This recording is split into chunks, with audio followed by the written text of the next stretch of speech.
Call the meeting to order. Mr. Dene, will you lead us in the pledge? Yes, sir. Please take your hat off, put your hand over your heart. I pledge allegiance to the flag of the United States of America and to the republic for which it stands, one nation, under God, indivisible, with liberty and justice for all. Thank you, Mr. Mayor. Thank you. This time we'll observe a moment of silence.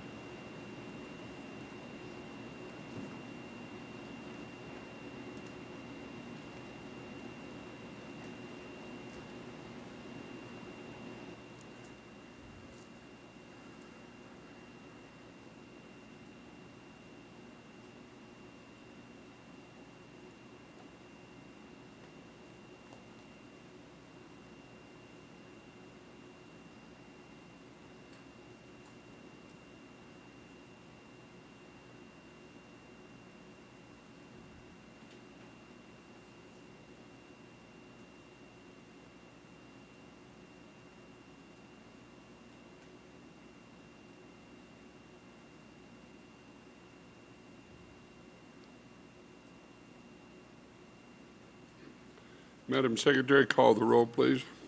Sheevy. Here. Ruckus. Here. Zadra. Here. Delgado. Here.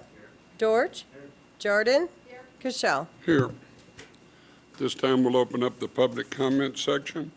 Ted Levitra.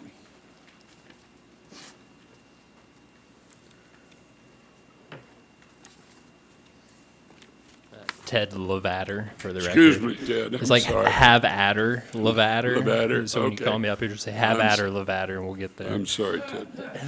Thanks, Sam. So I just wanted to make some comments on the City Council strategy retreat. I saw some information in the RGJ regarding that from last week. I noticed community engagement listed as both a weakness and an opportunity for our city. While I applaud the city's desire to improve public participation, I would argue that it's not more public participation we need, but more effective public participation. I have two ideas for you today that will help you immediately improve the efficacy of public participation. Neither one will require more effort on your part or the part of the public. First idea, when taking public comment on agenda items, please take those public comments after staff report and after discussion by City Council. In the 2012 version of the Open Meeting Law Manual, the Attorney General states that open meeting laws should be construed liberally in favor of the public. NRS 241.020 talks about taking public comment, and it suggests when taking public comment during an agenda item that you take it after the staff report and after council discussions. I've made this complaint to city attorneys in the past, and they have told me it is within your legal right to take public comment at any time during agenda items, and the Attorney General has confirmed that. But from the Attorney General website, it says, remember, any practice or policy, even if technically in compliance with the law, may violate the spirit and intent of open meeting law. It's not an arbitrary recommendation from the Attorney General, but a procedural step that can help to improve the efficacy of public comment. The real sad part is other public bodies in this town follow this recommendation from the Attorney General and take their public comment on agenda items after the staff report and after the discussion of the body.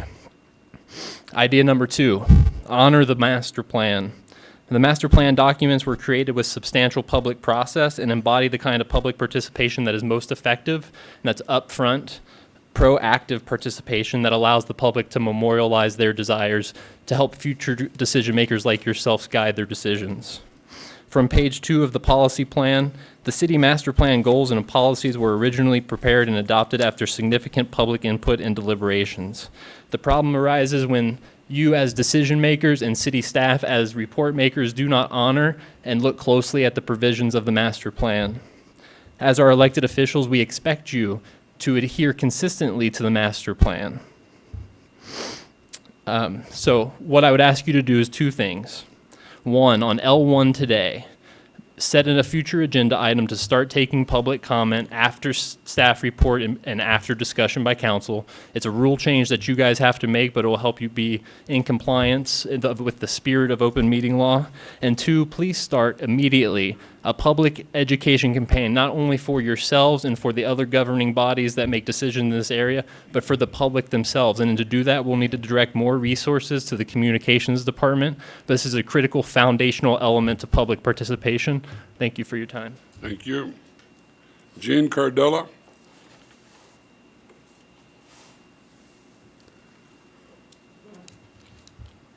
Mayor and council members, my name is Gene Gardella. I live in Verdi. Keith, Miranda, Christian, Florence, and Eduardo. September the 6th, 2011. IHOP restaurant 30 miles away in Carson City, Nevada. 3 National Guard members, 2 of them served 2 tours of duty in Iraq and Afghanistan. A 67-year-old lady who cared for her dementia-impaired husband, and the shooter, all dead. How could this happen here? I asked myself, what can I do? I did not know. The murder of Amish school children in their one-room schoolhouse.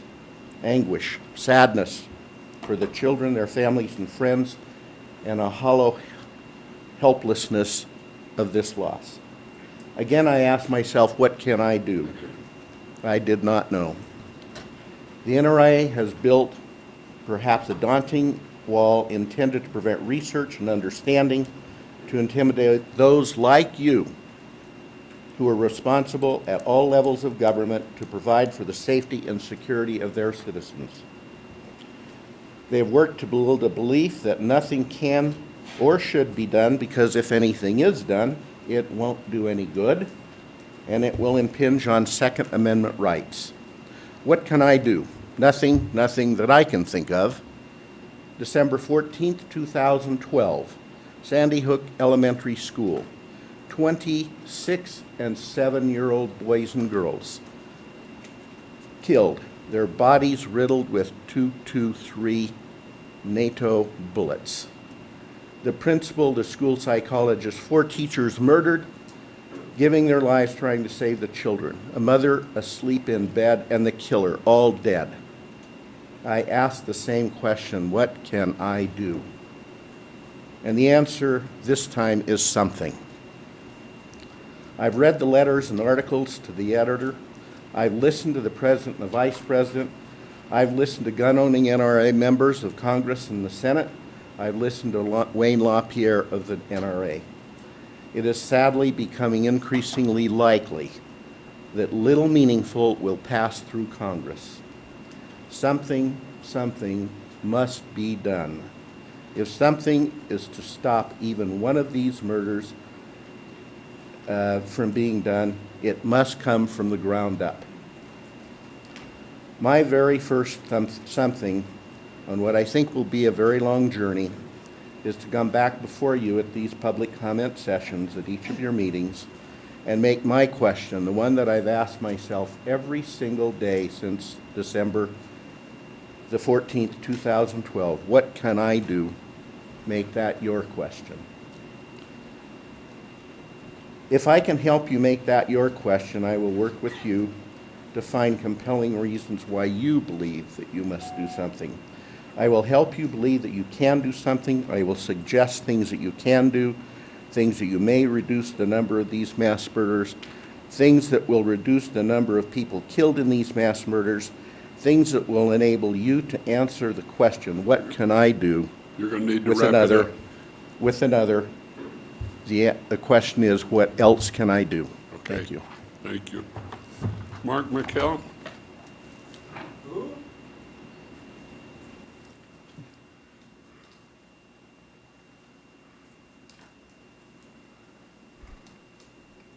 Can you hear me now? Yes. Thank you, sir. Thank you, Mr. Mayor and City Council members and City Manager. Hi, my name is Mark, and I'm here today to show you what can happen when you get in the car with a drunk driver. I'm reading from this because I get off track and cuss sometimes involuntarily. In 1989, we drank 4 gallons of wine and were on our way to get more. We had a car crash, and the police report said we were going over 100 miles an hour. We hit the curb and rolled 8 times, going over 150 feet. I was not wearing my seatbelt. It wasn't mandatory back then. And I was ejected and the car landed on my head. I was dead at the scene, but when I got to the hospital, a doctor brought me back to life. I was in a coma for a month, in the hospital 5.5 months more. When I was released from the hospital, I was wheelchair bound, but the Holy Spirit helped. God willed me alive to show what could happen if you get in the car with a drunk driver or drink and drive. I can't walk now. I use a walker or an electric wheelchair. I ride the bus. I can't drive. I can't even clean my apartment. I can't find gainful employment. I can't have a relationship. I have trouble thinking and speaking. I have lost my wife and my family when I was a young adult. I had 8 drunk driving arrests, 23 reckless driving arrests, and 32 driving out of suspended license citations. I wear dentures now because when I was young, I did drugs. It was years after I quit doing drugs that I lost my teeth, but the damage have been done. Don't ever let any of this happen to you people. I'm an example of what can happen if you get in the car with a drunk driver. And so I miss, I'll quit. Thank you. Thank you, Mark. Very good. Mr. Dene.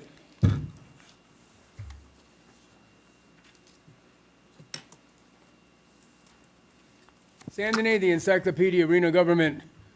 I'm Sam Dene, and I've been contemplating retirement from my watchdogging, the watchdogging I've done since 1994. Since 1994, I've attended virtually, what? So you want us to weigh in on that? Afterwards. I've attended, what did I say that we want to weigh in on? Anyway, I've attended 90 oh, you want to contribute to my retirement fund? Is that what you're getting? You hear that, ladies and gentlemen? We got it coming down. With his bloated salary, he can take some out and take care of my retirement. I didn't mean to digress like that, but on the other hand, it is my time up here so I can talk about anything I want. I've been contemplating retirement, but I was afraid that nobody would ever come in here to replace me. Not that anybody possibly could replace me. Nice chortle. But I noticed that young man, the first one who came up here, he's doing a pretty up and walking good job of honing his skills, certainly about the open meeting law, which good luck on that with the attorney generals we have down there, but keep trying. I've attended virtually I've attended 98.7% of the city council meetings since 1994, which adds up to 2,472 meetings, but who's counting? I skipped the last meeting because that fellow over there, Colin Kaepernick, the Sam Dene of the NFL, was getting all the headlines, and I didn't want to totally get lost in the shuffle. Not that I ever get the headlines I deserve, what with the media over there being so deathly afraid and jealous of Sam.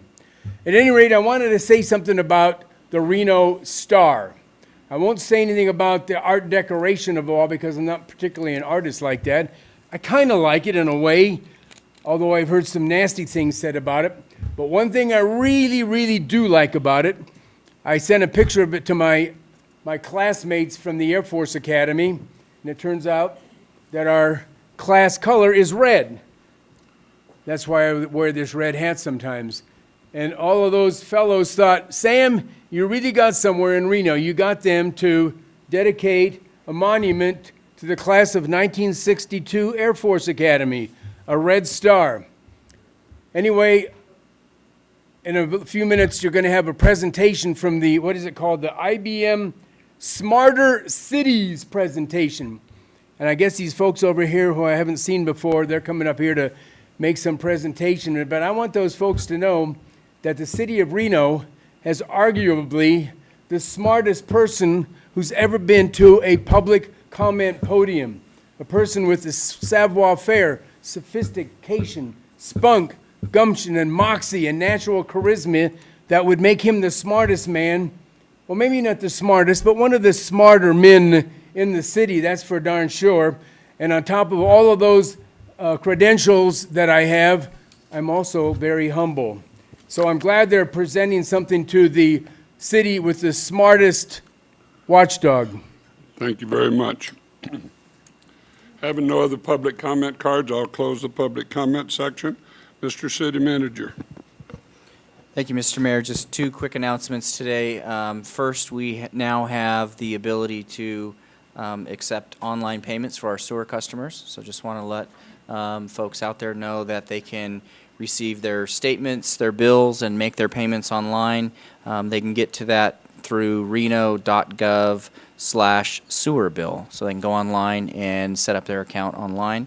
The other was to let folks know that the Reno Citizens Institute is now accepting registration. This is a free 8-week program hosted on Tuesday evenings from 5 to 7 p.m. at various city facilities and venues. And they can go online at reno.gov to find out and sign up for the program, or they can call Reno Direct at 334-4636 or 334-INFO. Thank you, Mr. Mayor. That's it. Thank you. All right, now we'll go to item A6, approval of the agenda. Have a second? Second. All in favor, say aye. Those that oppose, no. Motion carries unanimously. Approval of the minutes for January 30. Have a motion? Do I have a second? Second. Have a second. All in favor, say aye. Those that oppose, no. Motion carries unanimously. Cash disbursements, January 20th through February the 2nd. Any disclaimers or anything? Chair will entertain a motion for approval. Have a motion? Do I have a second? Second. Have a second. All in favor, say aye. Aye. Those that oppose, no. Motion carries unanimously. Proclamations, none today. Presentations, IBM Smarter Cities Program. Ms. McKissick. Ms. McKissick, before you start, one thing. Presentations, IBM Smarter Cities. The city manager's request that staff be heard item J3 after the consent agenda will be heard right after the consent agenda. Public comment we've done. Public hearings are after 12:15. Adult business update, but the request to hear J3 after the consent agenda. Ms. McKissick. Good afternoon, City Council, Mr. Manager, Mr. Mayor. It's my pleasure to introduce the IBM Smarter Cities team, which has arrived in Reno. To quickly recap, Smarter Cities Challenge is a 3-year, $50 million investment that IBM is making in cities around the world. The map on the monitor shows the cities by continent which have had active Smarter Cities projects. We submitted an application last summer for IBM to provide technical assistance that would help us with economic development. And essentially, they have come to town to help us develop a roadmap on a mega database that would contain information currently siloed right now in local, regional, state agencies, and find a way to integrate that in a way that would help economic development go forward. And we are very proud to have them here. Reno was selected not only because of the nature of our application, but because of the strong city leadership which we exhibited. We are collaborating with approximately 4 dozen other agencies, and the IBM team is going to be meeting with many of them in the coming weeks. And they will be here until March 1st, so it's a 3-week engagement. I'm now going to turn the monitor over to the IBM team themselves. They're going to introduce themselves and a little bit of the background that brought them here this morning.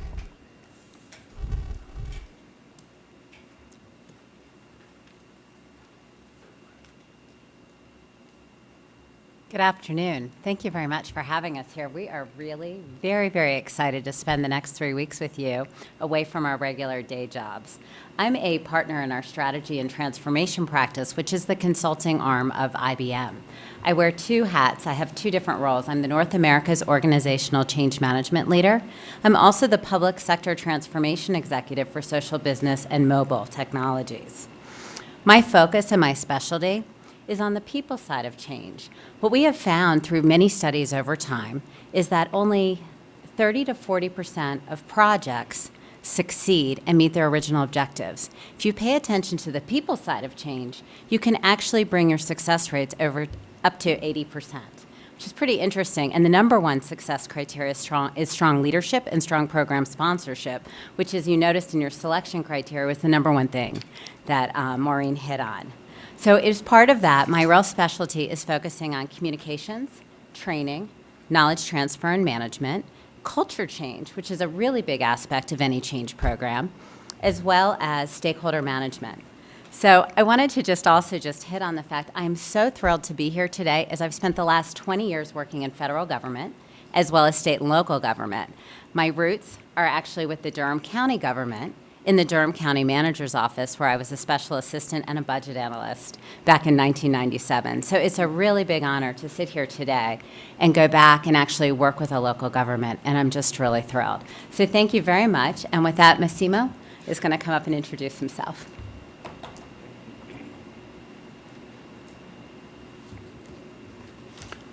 Good afternoon, Mr. Mayor. Good afternoon, Mr. City Manager, and good afternoon to the City Council of the City of Reno. My name is Massimo Leoni. I'm an IBM Distinguished Engineer from Italy, and I'm really proud and pleased to be here to help you to make this challenge, let's say, be exciting and be useful for you. I joined the IBM 24 years ago, and as a system engineer, and I developed several competencies, both in technical area and industry area. And currently, I'm responsible for the design and implementation of a smarter computing solution in the banking sector. Besides, I'm also coordinating a team of a cross-business unit in IBM to design architecture to solve complex problems for IBM. An example of this in the banking sector, there is, let's say, the needs for banks to do a better calculation of operational risk, because this is related about the amount of money that they have to take away to cover this risk. And in general is overestimated, and there is a strong regulation in Europe that is called Basel II, now Basel III, that requires to make a lot of money away to cover this kind of risk. So calculating with more accuracy this risk could be very useful, and they can free money to do new investment. This is a kind of solution that we can bring to the market. And finally, I also work closely with the university, and we share research project. We also, I have some lectures with them, and also we are seeking for young talents to bring with us and to insert in a new project and to bring new ideas and so on. An example of this collaboration that I have with the Milan Research Center which I am part of as a member, was the study of a dark water management. And we had a collaboration with the university, and finally we found out that the management of the dark water could lead in a development of, let's say, fish farming industry, because there is a lot of phosphorus inside the water. So could be a good joint, let's say, business development with the city, with the problem that the city have. Okay, thank you for your time. Bye.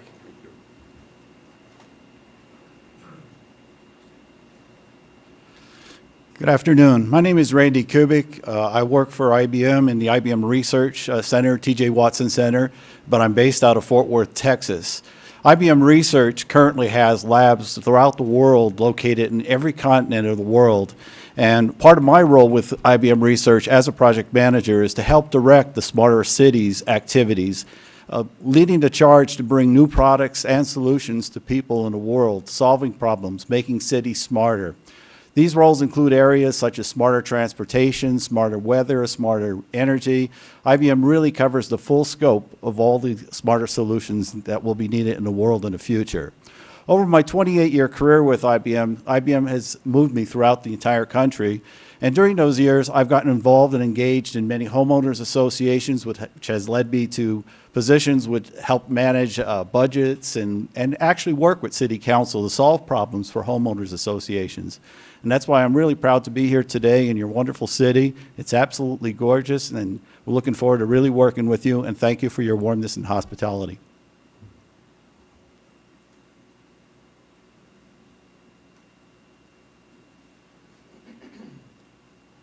Good afternoon, council members, Mr. Mayor, Mr. Manager. My name is Ishwaran Venkata Subramaniam. The easiest way to remember me is the guy with the longest last name in the group, 18 alphabets. I came to IBM through an acquisition. IBM acquired a company in India around 8 years back, and I joined IBM after that. And I've done multiple roles within IBM. And currently, my responsibility is I'm a director in the treasury function. And what I'm responsible for is global funding, investments, and foreign exchange. There's a lot of treasury jargon here. So let me try to explain what I do within the organization here. So if I try to look at the four corners of my responsibilities, the first corner would be to ensure that IBM is optimally funded to take care of its growth plans, whether it is from an organic perspective, which is growing into new markets, investing in new technologies, and also from an inorganic perspective when they're looking at acquiring other companies. The second corner of my responsibility is IBM is a very diverse company. It operates in more than 170 countries in the world, and hence is exposed to foreign currency risk, exchange risk, as well as interest rate risk. My team is also responsible for ensuring that we manage the IBM balance sheet to take care of all these risks so that we do not put the balance sheet of the company for any risk which will actually create a problem for its growth initiatives. The third part of my responsibility is around shareholders' returns, and I'm responsible for all the stock buyback that IBM does in the market. My team does that. The fourth part is slightly a bit more, I would say, consulting in nature, which is more to do with when IBM looks at going into new geographies. So let's take an example of South Africa, where IBM is looking at growing in a big way. My team works very closely with the business team to understand what the geography is. And while the business will take care of what their business plans are, but there are inherent risks from a currency perspective, from a balance sheet perspective. How do you capitalize those entities to ensure that they're able to grow in those geographies? What kind of regulations are there? How do you manage those regulations? Because ultimately, when you look at an investment, you will have to look at an investment saying that what is the return from the investment, and how do you track those investments, whether from a company perspective, whether from a country perspective, even from a city perspective. So that's the role that we provide, and we work with the business team very closely to ensure that we optimally manage some of those things. I'm very excited to be here. This is my first visit to the West Coast, by the way, and the last few days that we have had here has been excellent, and I look forward to 2.5 weeks remaining to be very exciting. Thank you very much.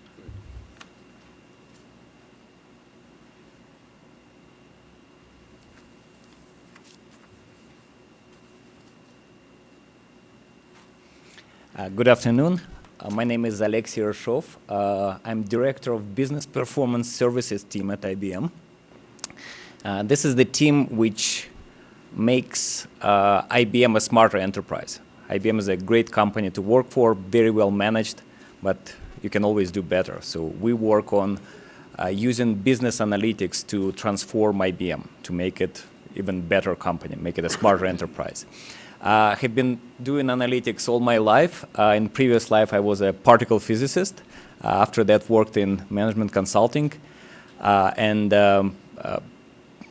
moved quite a bit within IBM, started in US headquarters in Armonk, New York. I'm still technically based there. For last 5 years, I've been on international assignments, first 3.5 years in Moscow, Russia, and now I'm based in Shanghai, China, where IBM has growth market headquarters. I can say, getting to know the team, IBM sent an A team here.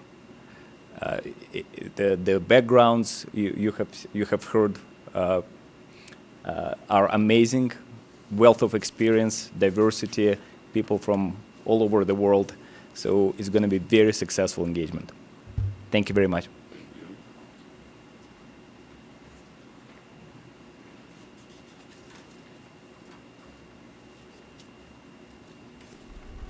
So I will just finish up by expressing a huge thank you from the City of Reno to IBM. We are looking forward to a very successful engagement. We kicked off yesterday with a large community meeting, and we will be wrapping up on March 1st. So this is a very compressed schedule. We have our work cut out for us, but we think we have the team that will get us some results. So thank you very much. Well, thank you, and thank you, and welcome to Reno, Nevada. And we appreciate you being here, and we're very honored to be part of IBM Smarter Cities, and we look forward to what you can do to help us. And thank you all very, very much. It was fun meeting with you yesterday, and look forward to seeing you again while you're here. Thank you all very much.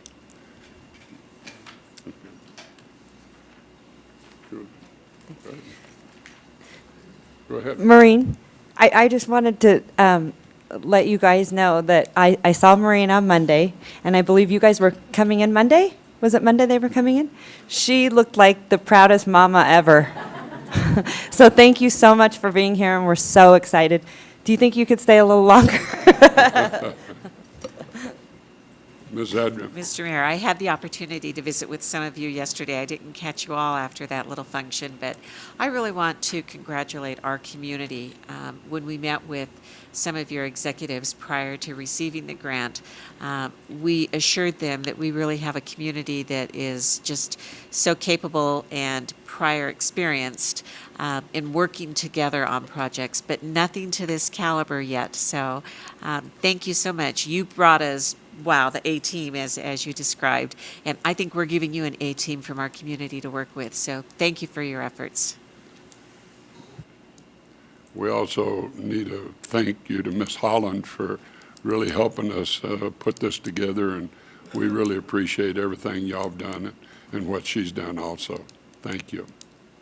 Anybody got anything else? Thank y'all very much. All right, this time we'll go to the consent agenda. Any items you want to, oops, excuse me. Any items you want to pull for discussion? Hearing none, I'll go to Mr. Sam Dene.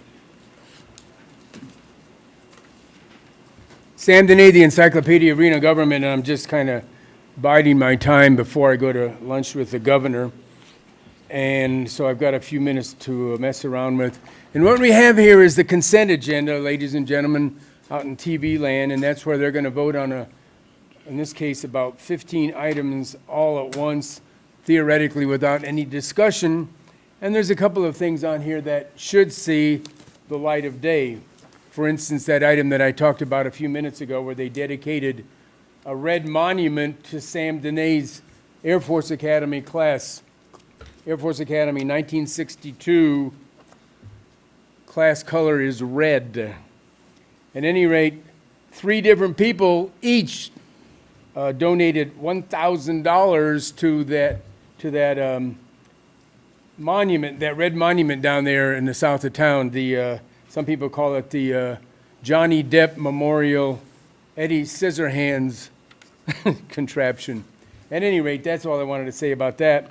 And then secondly, here we've got a grant coming from the Nevada Department of Public Safety for $800,000, and somebody in the community and out in TV land should know that the Department of Transportation is helping, and apparently going to help the city of Reno and the FBI and a whole bunch of other people with their Tiburon data collection system. And I just think that somebody should know that the Department of Transportation is helping Reno again.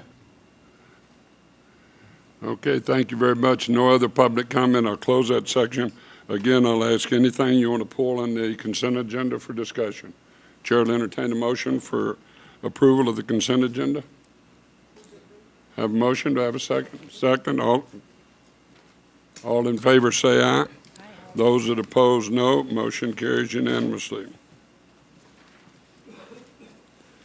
Item F1, Madam Secretary, have all the notice has been sent? Excuse me, J3. Yes, we'll go to item J3.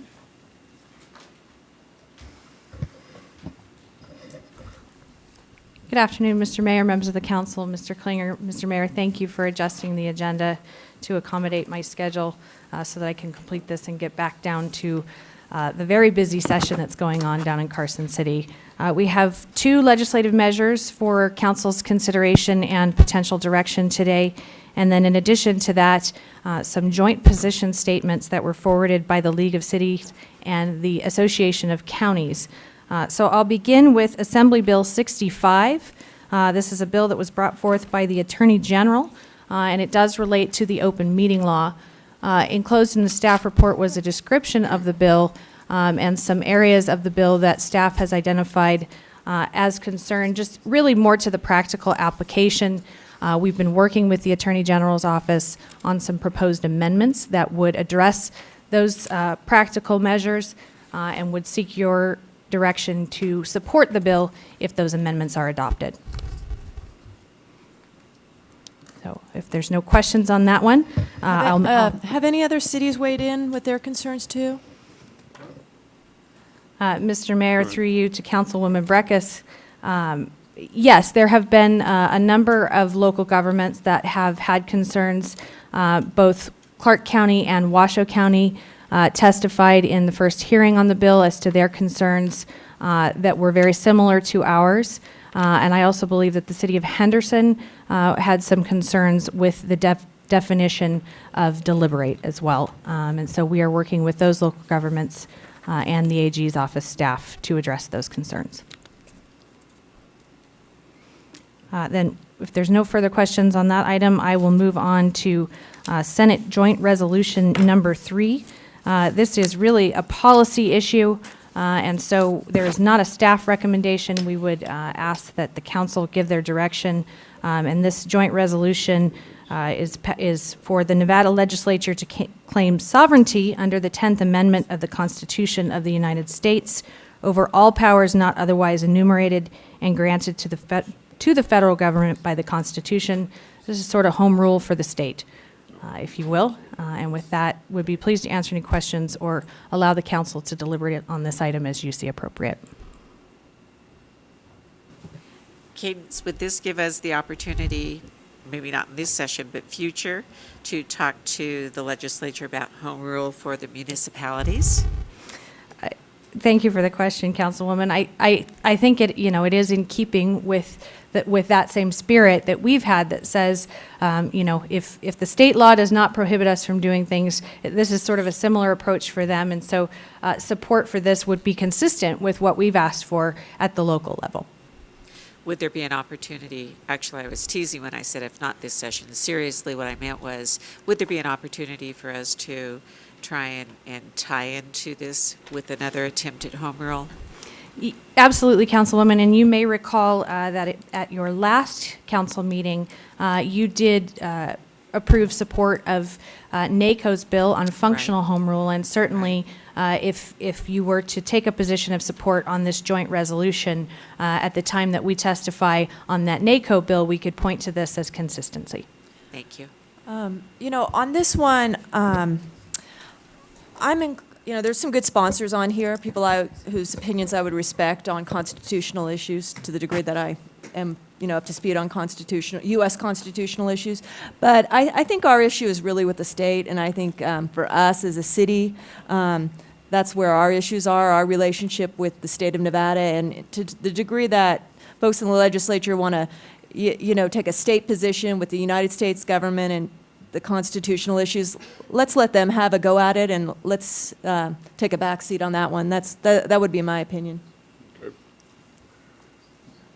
Okay.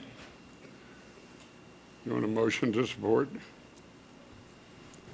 Let me say one thing, that talking with some of the legislators yesterday, they're not really interested in talking too much about home rule at this time because they've got everything else, but I think in the future it does open the door for us to be able to do those things.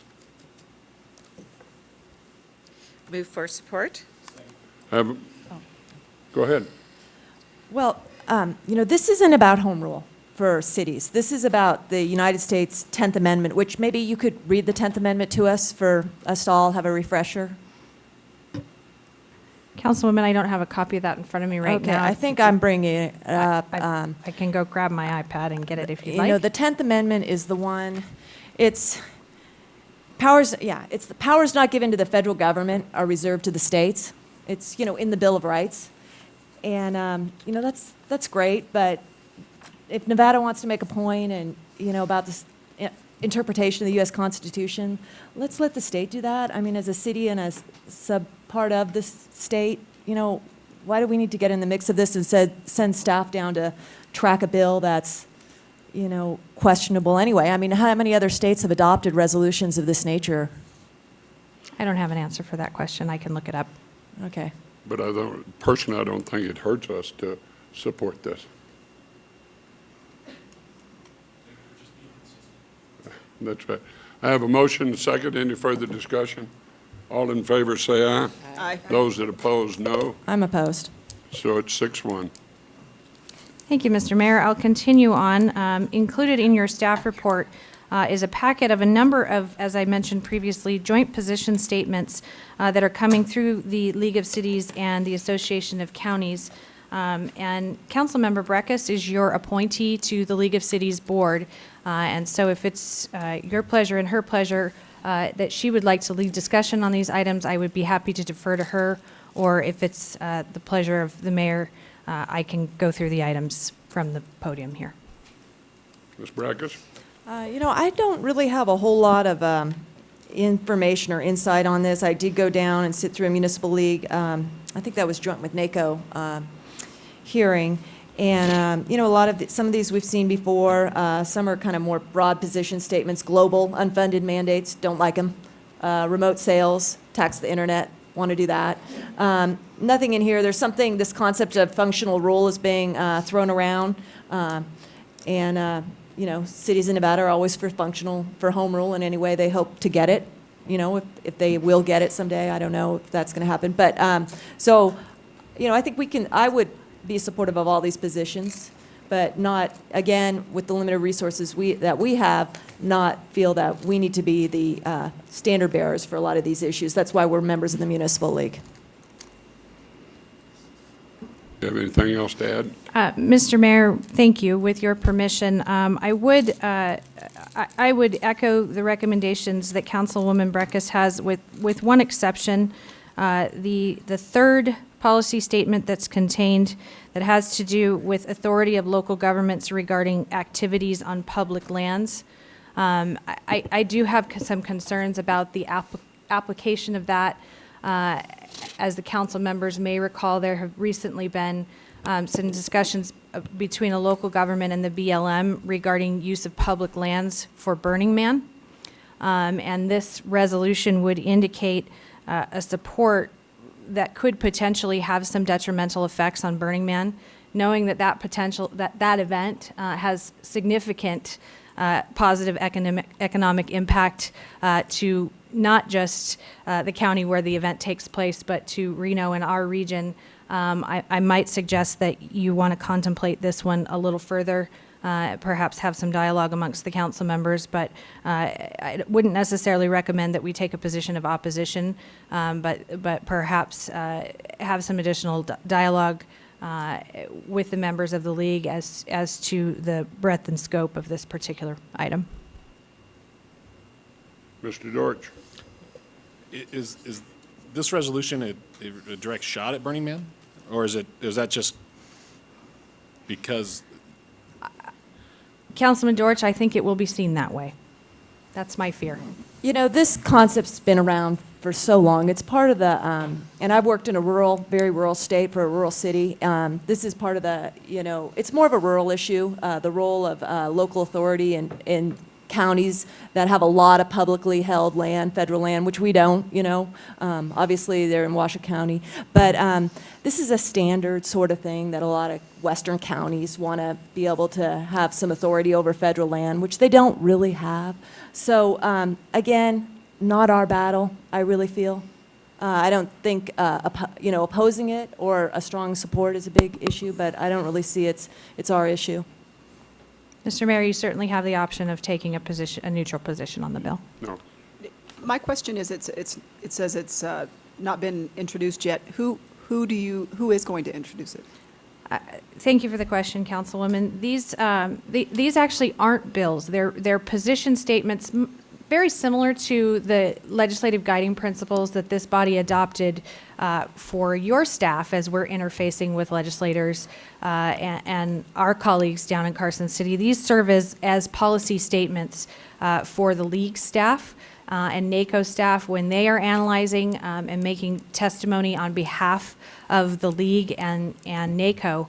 And so certainly if this body is supportive or opposed or neutral on any of these, it will be important for me to express that to the executive director of the league so that when he expresses a position on behalf of the league, if we're not in full support of that, I have the ability to make comments, or he can reference that it was not necessarily a unanimous position of support from all of the members.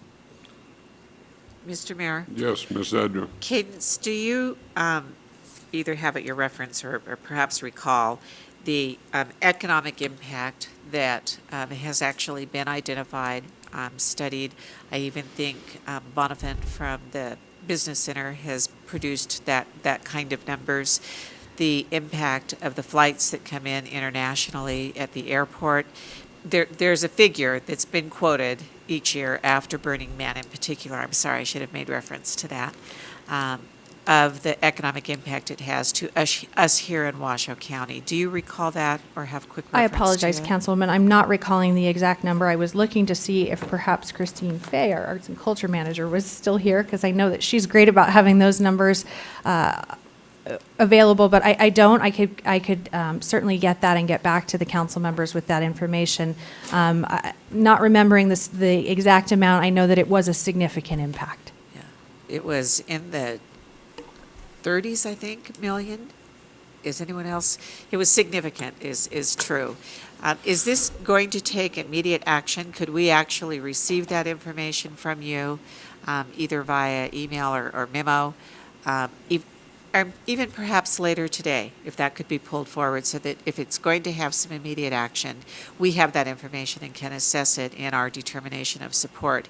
If it is specifically designed as a consequence of the limitations on Burning Man, we need to address that. That is our responsibility, to address any kind of economic impact it could have on our community.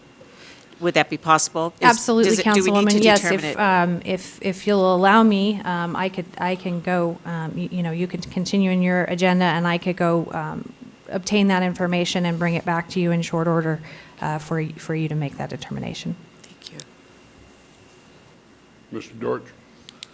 I mean, I can wait for the information. I mean, the other thing I think we could do is take a position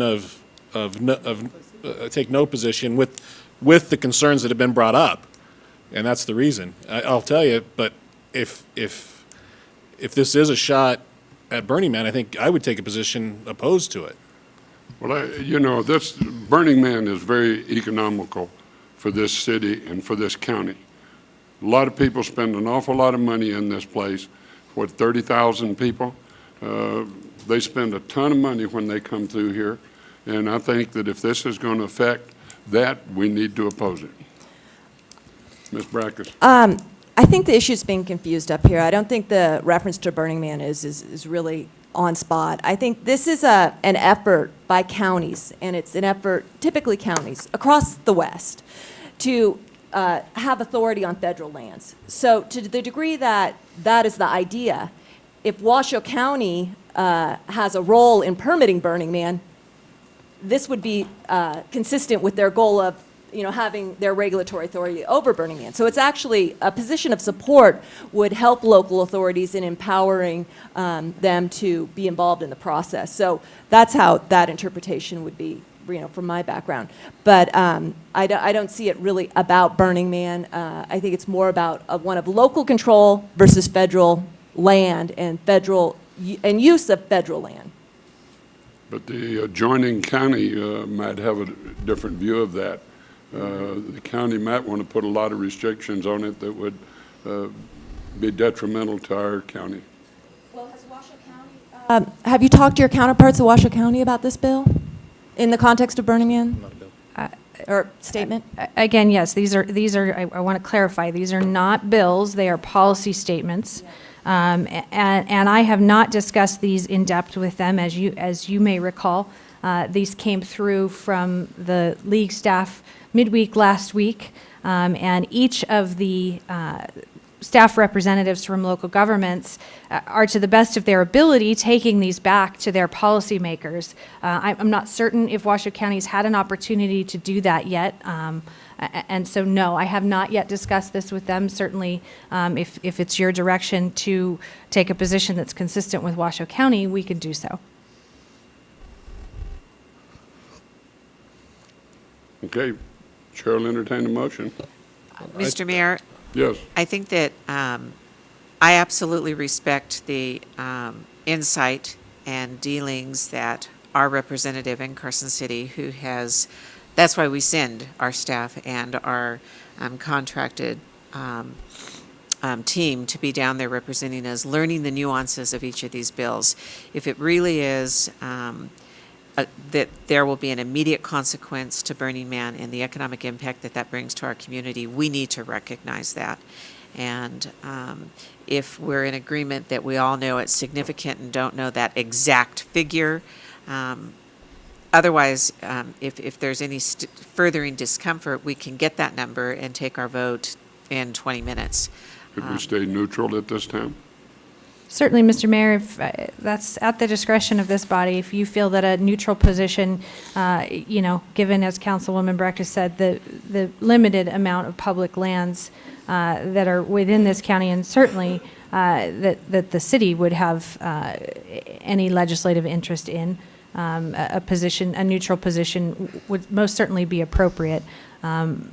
And knowing that the regulatory authority for Burning Man resides in another county, that would be appropriate. But that, again, that is a policy decision for this body to make. Ms. Jordan? Can we make a neutral stance up until the point you see the writing on the wall, which may have a negative impact on Burning Man, at which time we can oppose, however it evolves in Carson City? I mean, is that direction we can give? I just know Burning Man does have significant economic impacts, but I also can be, aware of how things move very quickly down in Carson City. So can we give a neutral unless stance? And Councilwoman Jordan, if I may, with this policy statement, I'll be monitoring to see if there are actually legislative measures that would have that impact. And if that's the case, I would bring back those legislative measures to this body. Right. And if, in your direction on this policy statement, you give me direction that, that you are neutral on the bill to the extent that it would not result in any significant negative impact to Burning Man, then I could use that as direction from the council that if there were legislative measures that would potentially impact Burning Man, that I could then take a position of opposition on your behalf. And I guess partially that's what I'm kind of wrestling with, is because if you read the language in this policy statement, it's something we would probably support. It basically gives the power to the local government. So in that sense, I mean, the statement itself isn't what's threatening. My concern is if there's an ulterior motive to it. Yes. And that's why I asked that question, is could this have a negative impact on Burning Man? Was that the intent of this? But there's no real legislation right now currently that this is tied to. I mean, there's nothing, is there anything out there that this policy statement is directing the League of Cities staff to go out and push for? Councilman Dortch, at this time that I can see, no. However, there are several hundred BDRs with very vague titles, some of Right. which may, and I really think, as Councilwoman Breck has said, I think that this is primarily an issue for rural counties. Right. And that's where the genesis of this, I don't want, and I please allow me to correct myself if I gave the impression that this is in any way intended to be sleight of hand or some subversive measure to punish Burning Man. It's just, as I read it, knowing the issues that are out there, it did stick out to me as having a potential impact and being a policy statement on behalf of this body, if you were to take a position of support for it, that would be supportive of the measures that other governing bodies have taken with respect to Burning Man. And I think that leads back to what I said, is we could have a neutral position on it, just with the concerns that we don't want to have negative impacts to Burning Man. But there might be legislation that comes out of this policy statement that we might be supportive of. Right. I mean, very, very easily could be supportive of. So in that sense, I mean, I don't think I'd be in favor of a position opposed to it, but I could be neutral on it. Somebody want to give me a motion? Go ahead. I'll make that motion, that we stay neutral with, and we can't express our concerns, that we're just concerned about the negative impacts it could have on Burning Man. Do I have a second? Yes, second. Second, discussion? And get that detail to us on that impact number. My discussion is, if we do more research on this, you might want to check the Nye County resolutions of control of federal lands, the custom and culture movement of the West. There's court case law related to this, and this is where this issue has come out, and I think how it's evolved. Thank you for that background, Councilwoman. I will look at that. Okay, I have a motion, second. Any further discussion? All in favor, whoops, wait, before I go for a vote, I do have a public comment. Mr. Dene. Sam Dene, the Encyclopedia of Reno Government, and I wasn't really going to talk on this, but I think that we ought to clear this matter up. There's in other words, don't even give them a chance to do something that might harm Reno and Washoe County, the legislators. A brief little history is that about 10 years ago, Washoe County commissioners, not the ones we have now, but the previous ones, were hell-bent on canceling Burning Man. That was one of their number one priorities, was to cancel Burning Man. They considered it bad for the community. Anyway, Sam Dene, of his own volition, went there over and over again and told them that they should not cancel Burning Man. And they did not cancel Burning Man. And so now we have Burning Man, and as Mr. Mayor said, it really is a bonus to the community. And I like it. I've never been there, but I like the concept because it does bring a lot of revenue to Reno, and yet it does not even interfere with the happiness and comfort of the Renoites themselves, such as some of our other events do. It's way out there. The worst you see is maybe some dusty cars and things driving through town. So and I don't know exactly how this is worded, but I would say, why don't you just put an anecdote at the end saying that Reno, the city of Reno, the city council supports the continuation of Burning Man, and we're against anything that would cause a detriment to Burning Man. Just make it black and white as an addendum on whatever that thing is there. Then you don't sit there waiting for them to do something bad, and then you have to go back and challenge it. Just put an addendum on whatever that young lady's got there, to the point that, assuming you do, I know Mr. Mayor supports Burning Man, the concept, and I think she's nodding her head. So I would just say, put it black and white that you support Burning Man, and just listening to the discussion you just had, it sounded like there's some real gray areas, And if the people down in Las Vegas and the other places see this thing, they might not even know what a Burning Man is. And the ones who don't know what it is probably don't think it's a good idea. But it is good for Reno and Washoe County. Thank you very much. No other public comment. I'll close the public comment section, bring it back.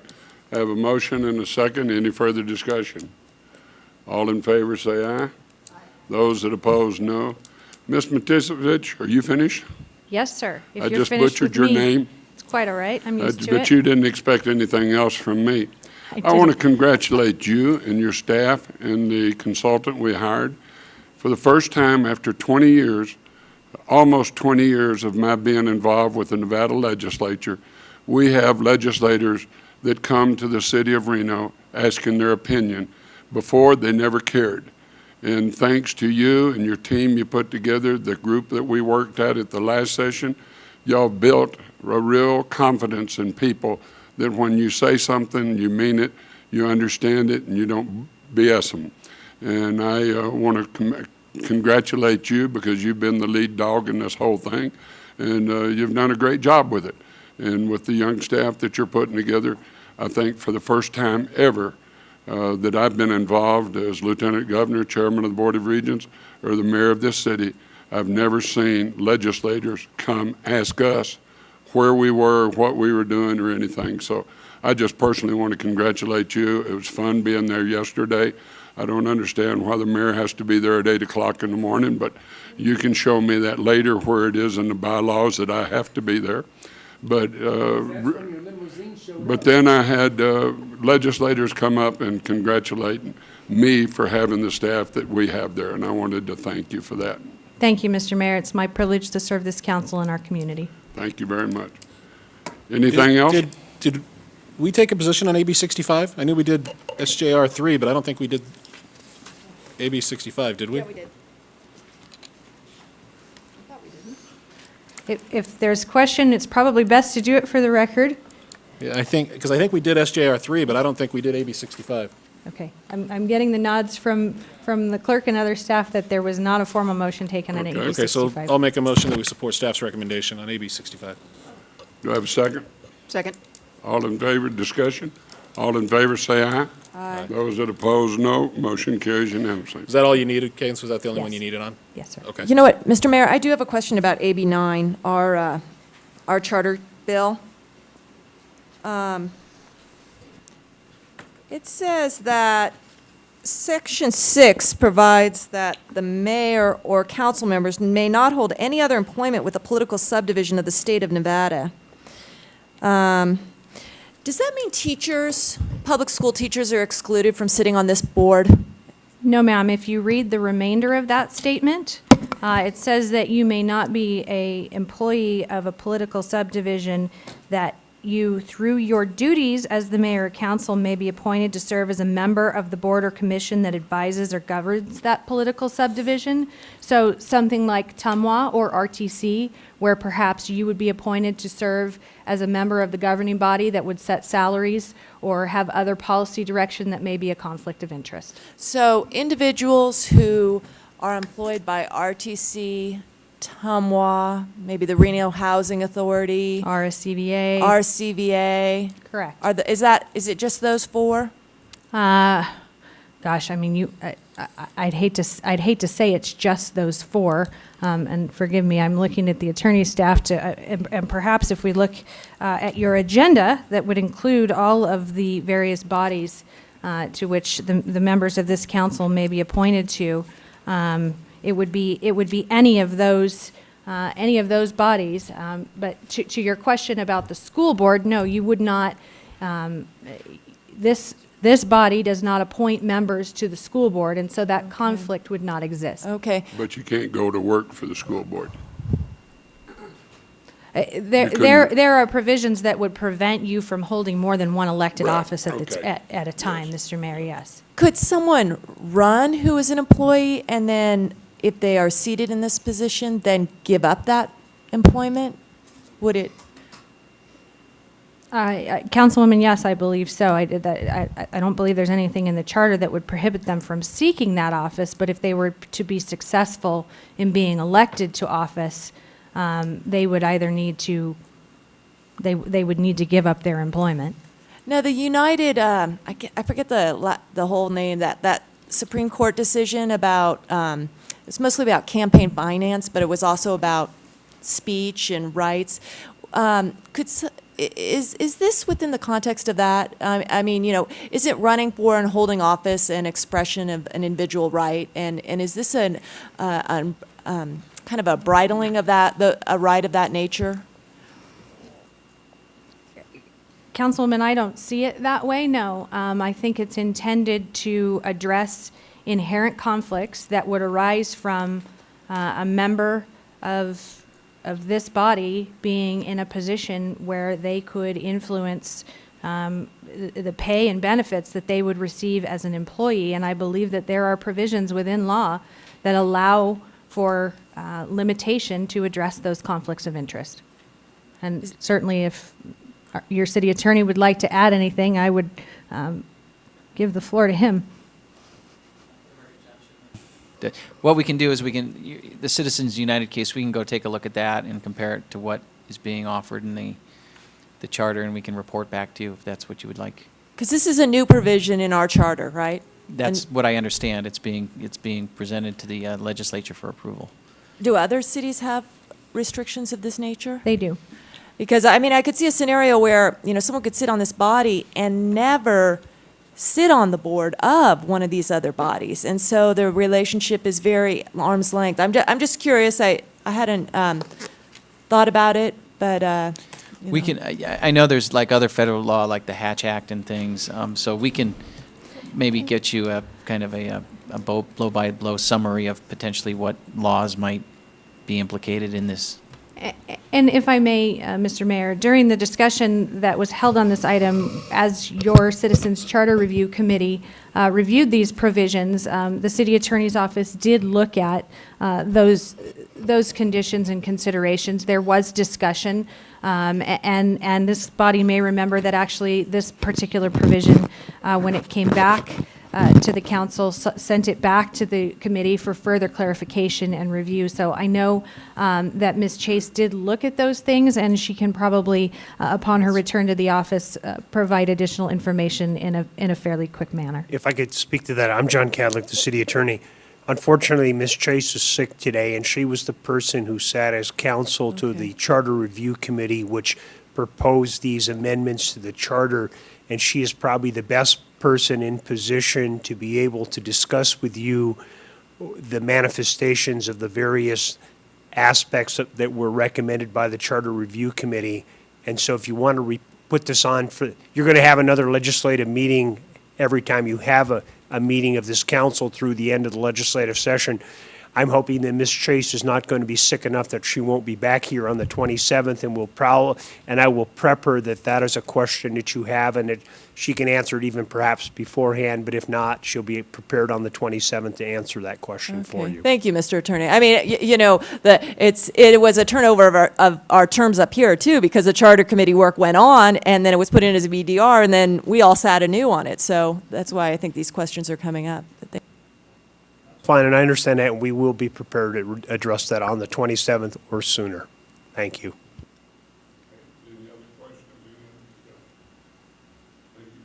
Thank you, Mr. Mayor. All right, now we'll move to public hearings. Madam Secretary, have all the notices been sent? Yes, Mr. Mayor, proper notice was given and no correspondence was received. Okay. Item F1. Mr. Mayor, you've opened item F1. At this point, on behalf of the City Attorney's Office, we would request that this council continue this matter for a first reading on February 27th. Unfortunately, Ms. Craig is not here today, and she asked if we could just continue it for a first reading to February 27th.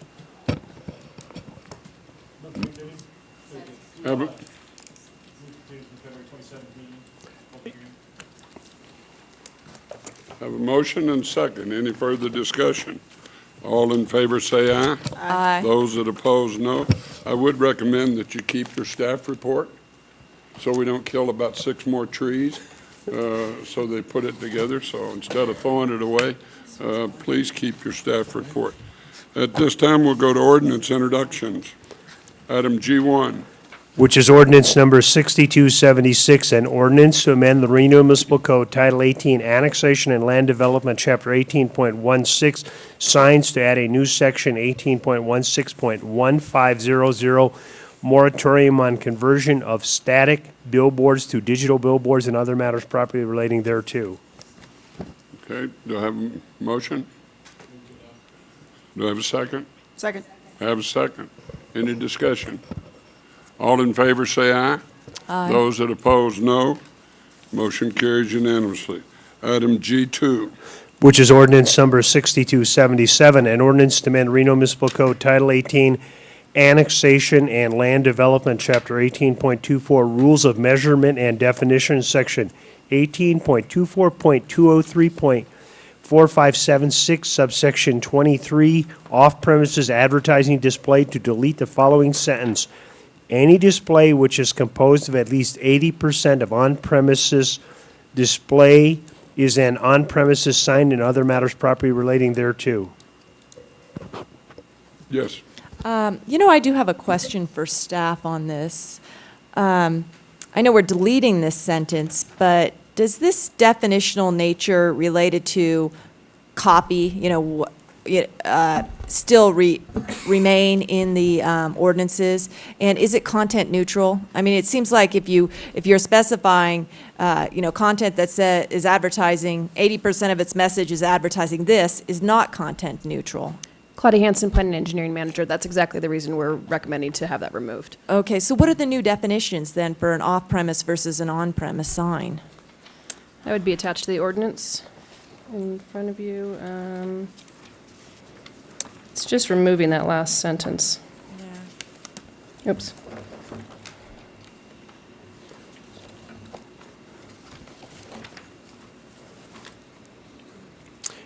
Are you? It's on page.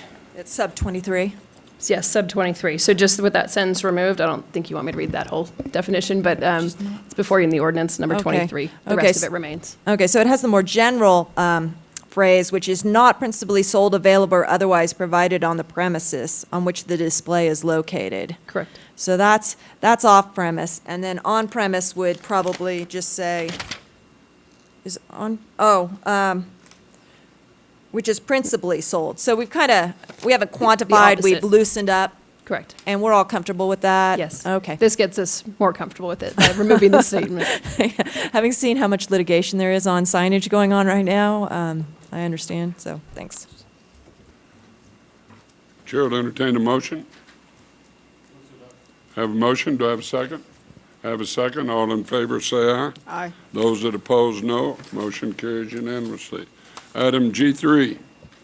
Which is ordinance number 6278, an ordinance to amend Title 18, Chapter 18.08 of the Reno Municipal Code entitled Zoning, Section 18.08.102, capital B.1293, to change the text in the PUD Design Standards Handbook to allow the urgent care medical facility use to operate between the hours of 11 p.m. and 6 a.m., 24 hours, add sidewalk to the street section of the north side of Charlins Avenue adjacent to Planning Unit 9, and allow additional freestanding signs on 2.3 acres located along the north side of Charlins Avenue between Ambassador Drive to the west and Robb Drive to the east.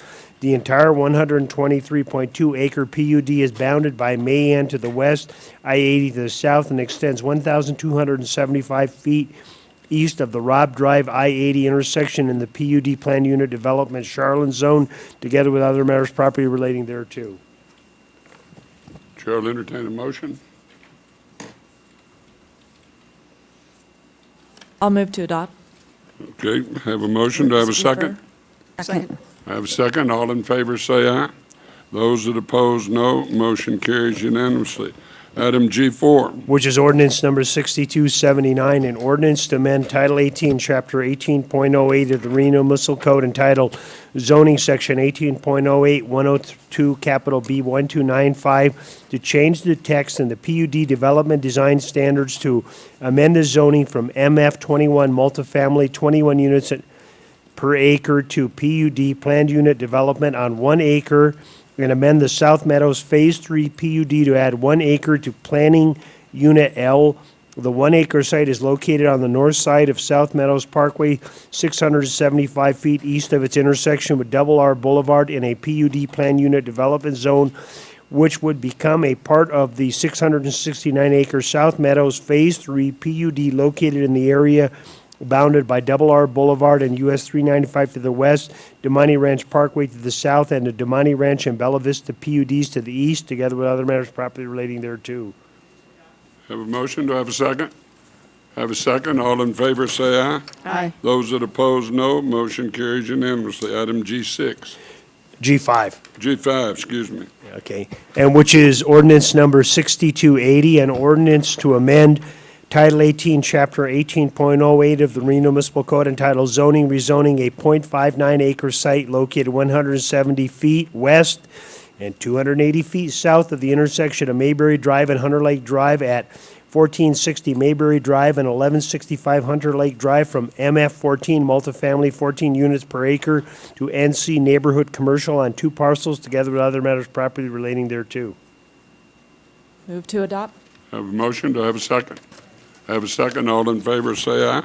Those that oppose, no. Motion carries unanimously. Now, item G6. Which is ordinance number 6281, an ordinance to amend Title 18, Chapter 18.08 of the Reno Municipal Code entitled Zoning, rezoning a 48.8 acre site located south of the Interstate 80 eastbound off-ramp in the Special Planning Area McQueen Neighborhood Plan General Commercial Land Use Designation from LLR1, which is Large Lot Residential 1 acre zone, to CC Community Commercial Zone, together with other matters properly relating thereto. I'll move to adopt. Okay, I have a motion, do I have a second? Second, all in favor say aye. Aye. Those that oppose, no. Motion carries unanimously. Item G7. Mayor, may I make a Yes. statement on this? I'd like to thank the developer, the property owner's representative for his cooperation in ensuring that the deed restriction on that property for the restriction of off-premise signs is carried through on this new property as it's reconfigured. Good. All right, now we'll go to item G7. Which is ordinance number 6282, an ordinance to amend Title 18, Chapter 18.08 of the Reno Municipal Code entitled Zoning, rezoning, and .82 acres on the northeast, northwest, and southwest corners of the intersection of Oliver Avenue and Montello Street from NC Neighborhood Commercial Zone to SF6 Single Family Residential 6000 Zone, together with other matters properly relating thereto. Motion? Move to adopt. Have a motion, do I have a second? Second. All in favor say aye. Aye. Those that oppose, no. Motion carries unanimously. Item G8.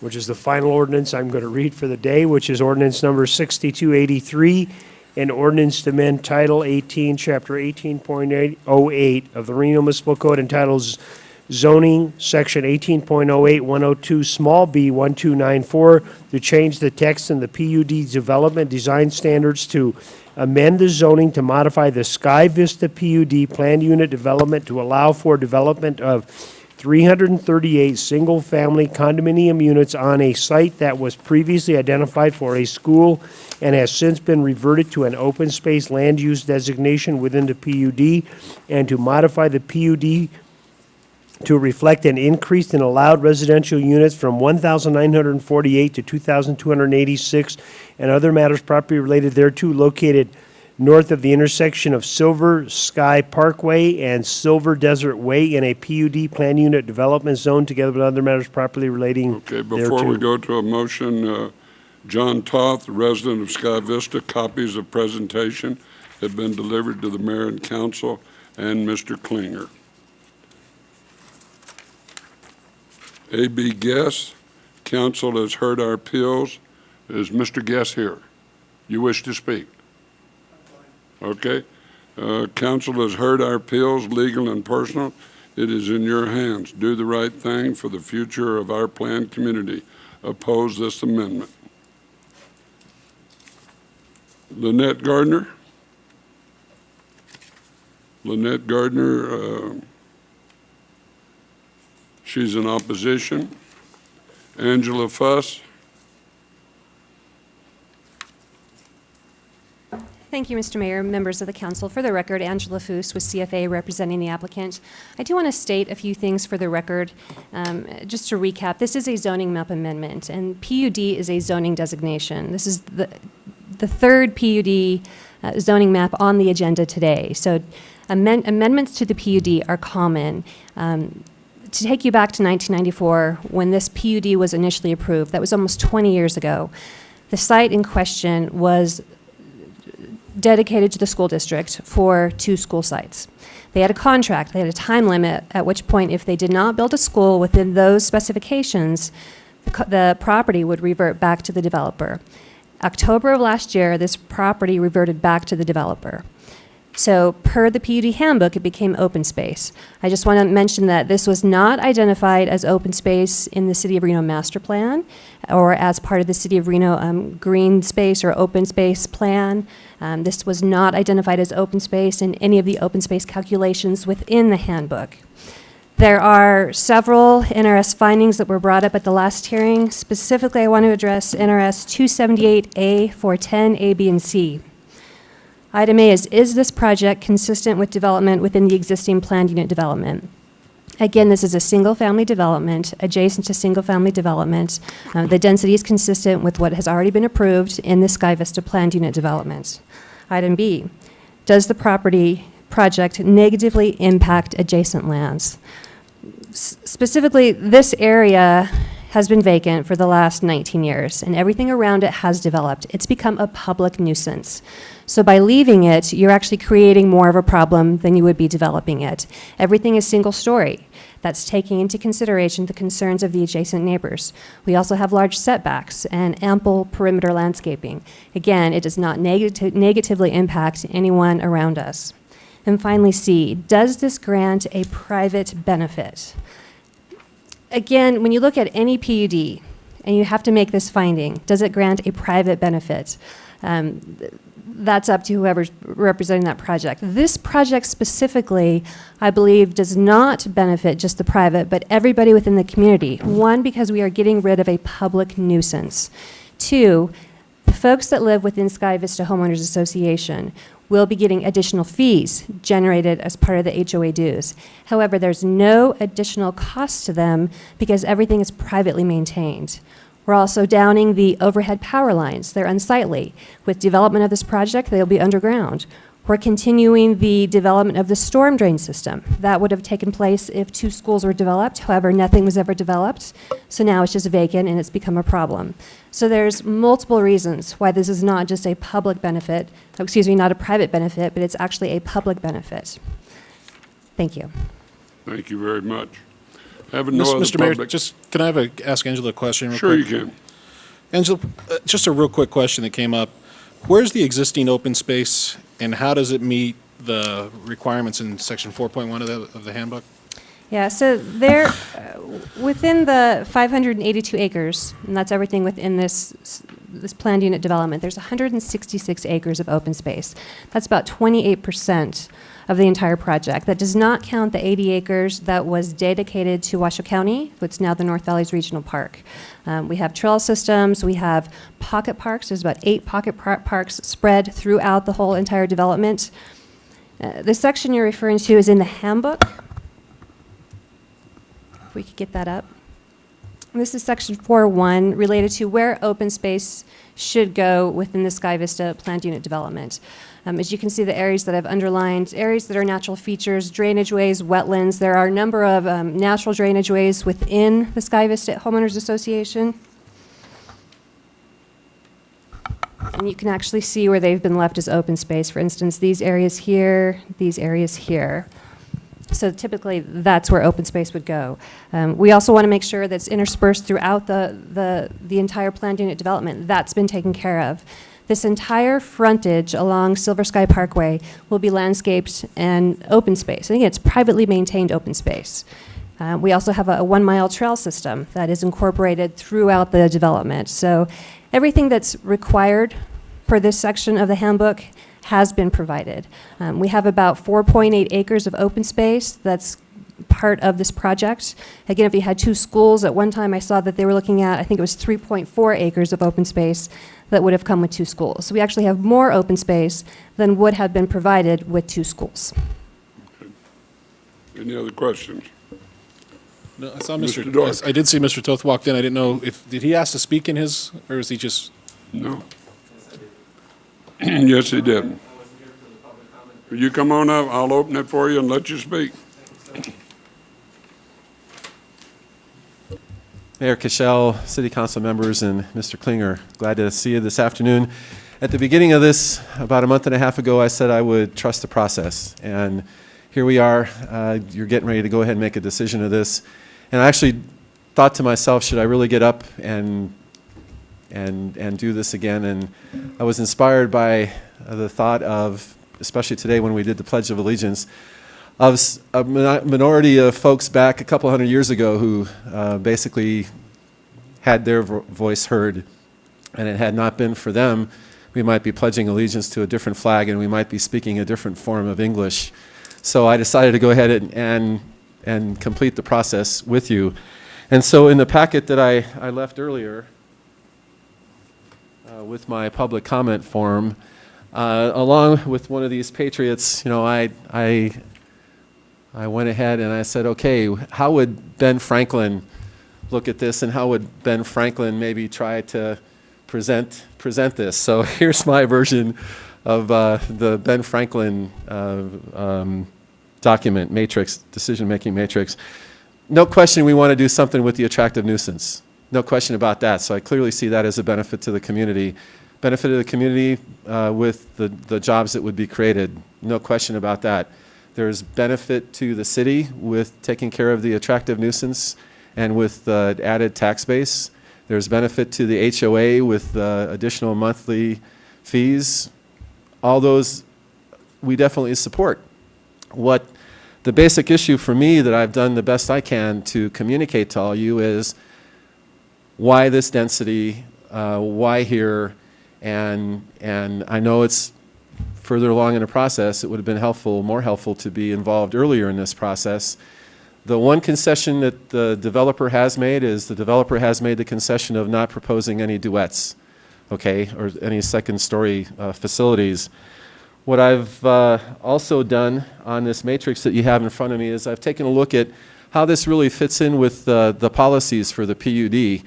And I would say, I'm not going to read them off here in the interest of time, but for the most part, particular point of view, and we may be in the minority, I concede this, but the type of architecture, the number of units, the density, the proposal as it is, it's really hard for me to see it conforming to the policies set forth in the PUD.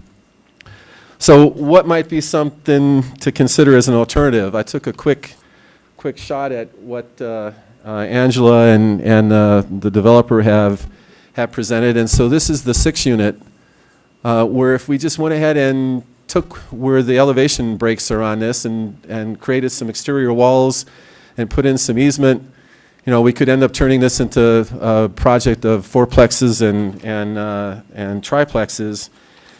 And another example is if we took out some of the units, and this is just an example, we could open up the space, still end up with 228 units, and I still have a concern about the heat island effect with all the rooftops and the concrete and the asphalt. And so it's my last shot. Thanks for the time, and you know, I'll abide by your decision. Thank you very much.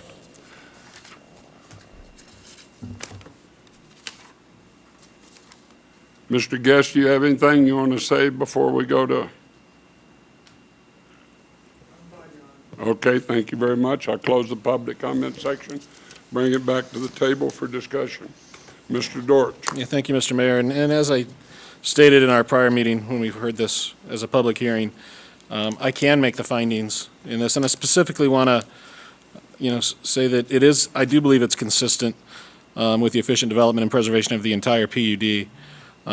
Does not adversely affect either the enjoyment of land abutting upon or across the street from the planned unit development or the public interest, and it is not granted solely to confer a private benefit upon any person. And those are the findings we have to make, and I can make those findings. Those are just some of the findings we have to make in this process. Okay. But I did want to specify those particularly. Okay. And I will move to adopt. Okay, do I have a second? Have a second. Any further discussion? You know, Mayor, I have a question for staff. I won't be supporting this, and I articulated my reasons at the introduction, but looking at the noticing right here, I have a question about this, something Ms. Fuss raised up. It states in this noticing that, you know, the last sentence says it's a master plan land use designation is special planning area, and I get that. The corresponding zoning is PUD, but it also says that on a site that was previously identified for school and has since reverted to an open space land use designation within the PUD, what trigger can allow for an automatic reversion of the land use designation in the PUD? I thought that was authority reserved by this city council under the Title 18 to designate land use designations. Did it have an automatic trigger in the PUD handbook? Once again, Claudia Hansen, Planning Engineering Manager. Yes, it was an automatic trigger adopted by the City Council at that time, that if the school did not use it, then it would automatically revert to open space, and that was the wording that Council adopted at that time. It said automatically, okay. And that was a land use designation change within the PUD then, not just a kind of a term that it would be dedicated for open space? No, it would be, I can find the wording here really quick. Do you have it? Thank you. So page 6-12 of the handbook, the school sites would revert to open space, is how it was worded. Okay, so we can interpret that as a kind of an automatic reversion, essentially. Okay, that's all I have. Okay, I have a motion and second. Any further discussion? All in favor say aye. Those that oppose, no. Motion carries 6-1. Oh, yeah, Sharon's gone. Okay. Show it 5-1. Okay, now we go to resolutions. Item H1. Resolution number 7811, resolution accepting streets, a portion of Military Road offered for dedication by document number 4190008. Have a motion. Do I have a second? Have a second. All in favor say aye. Those that oppose, no. Motion carries unanimously. Or show it vote 5-1. 6-1. What, resolution No, 6, 8? Wait. Sharon's not here. Oh, yeah. Yes. Item H2. Resolution number 7812, resolution to amend the fiscal year 2012-13 business license section of the free resolution as it relates to the business license background investigation fee and license fee for tobacco paraphernalia retail licenses within the city of Reno, Nevada. Chair will entertain a motion. Motion, do I have a second? Second. Have a second. All in favor say aye. Aye. Motion carries unanimously. Item H3. This is resolution number 7813, resolution granting community pride grant funds in the amount of $10,500 to the Desert Heights Elementary School Parent Teacher Association to purchase outdoor fitness equipment and for their playground to improve the health and fitness of their students. General fund. Have a motion, second? Second. All in favor say aye. Aye. Those that oppose, no. Motion carries unanimously. H4. Resolution 7814, resolution granting community pride grant funds in the amount of $1,900 to Good Luck Macbeth to assist with set construction costs in their new facility in the Midtown District.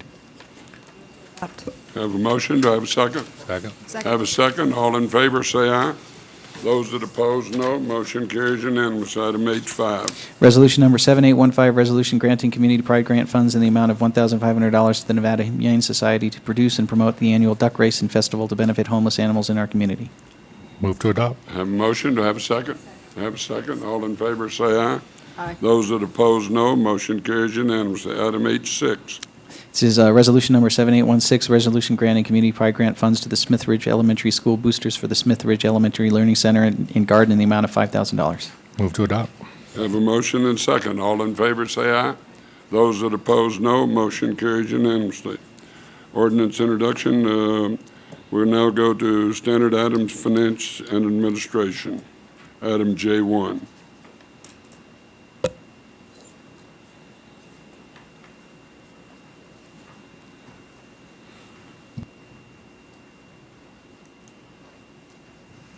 Good afternoon, Robert Chisel. This item is for the sales tax revenues from the Cabela Star Bond District. They were insufficient by $292,000 to meet the debt service for the payments of the 2007, 2007A, and 2007B sales tax increment bonds. The bond ordinance requires disclosure to City Council that reserves have been used to make the bond payments. This is not considered a default. This is simply a report to council. No action by City Council is required. By bond ordinance, staff recommends the council accept the report. Chair will entertain a motion to accept the report. Do I have a motion? You made it? Okay. Second? Second. Discussion?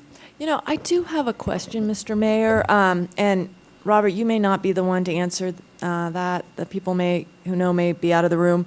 Do you recall on the Cabela's property if there's any out pads or anything there that are existing? Or maybe, Mr. Deputy City Attorney, I'm just wondering, the mechanics of this whole thing are puzzling because, it hasn't turned out how we'd hoped it would happen. But are there any out pads happening where maybe something would come in the future to that property, which may or may not be good to our situation, because basically it goes to Cabela bondholders and not, if it located down the road, the sales tax would go to, the city coffers.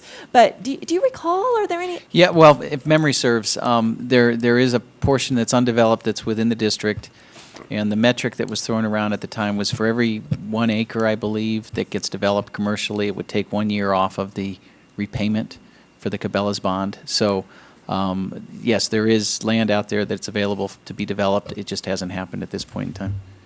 That's an interesting thought, because, is it desirable to us that, development be dedicated to that parcel or not in the future if there was to be development there?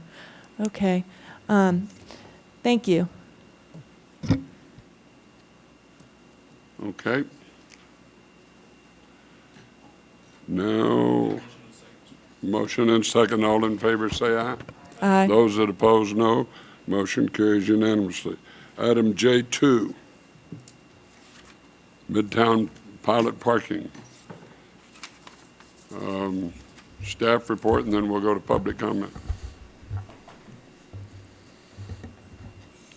Mr. Mayor, Mr. Manager, members of the council, for the record, John Flansburgh, Director of Public Works. The item before you today is kind of a report back on the Midtown parking pilot study that was performed. I did put a couple slides together, not with the intent to convey a lot of information to you, just in the help of the history. And most of these slides or all of them are basically just a description of the area and some of the data and information that we've received. A little background on this. Staff met with the business owners in the Midtown District, and after a joint meeting that the council held with the Planning Commission on this area. And as part of that discussion, there was a lot of discussion about the things that inhibit the businesses in the area, and one of those is parking. So we looked at the parking in the area from California Street to the north, down till basically where Center Mary Street is to the south on South Virginia Street. And in that general area, what we found is there were some areas that maybe were outdated in terms of there was additional parking spaces that could be added to the street. There were a bunch of various times. Some were 30 minutes, some were an hour, some were 2 hours, some were, say, 4-hour time limits. And so the decision was to have staff go out and basically clean up the area. And we cleaned it up, put red curbs, redefined the red curbs. We put in signage and made it all 2-hour parking. And then from that, a pilot study was began with Siemens on putting in a system that would give us information on when people were parked there for greater than the 2-hour time limited parking. From those reports, and here's an example report for most of January, and this is indicative of the reports that we had been receiving.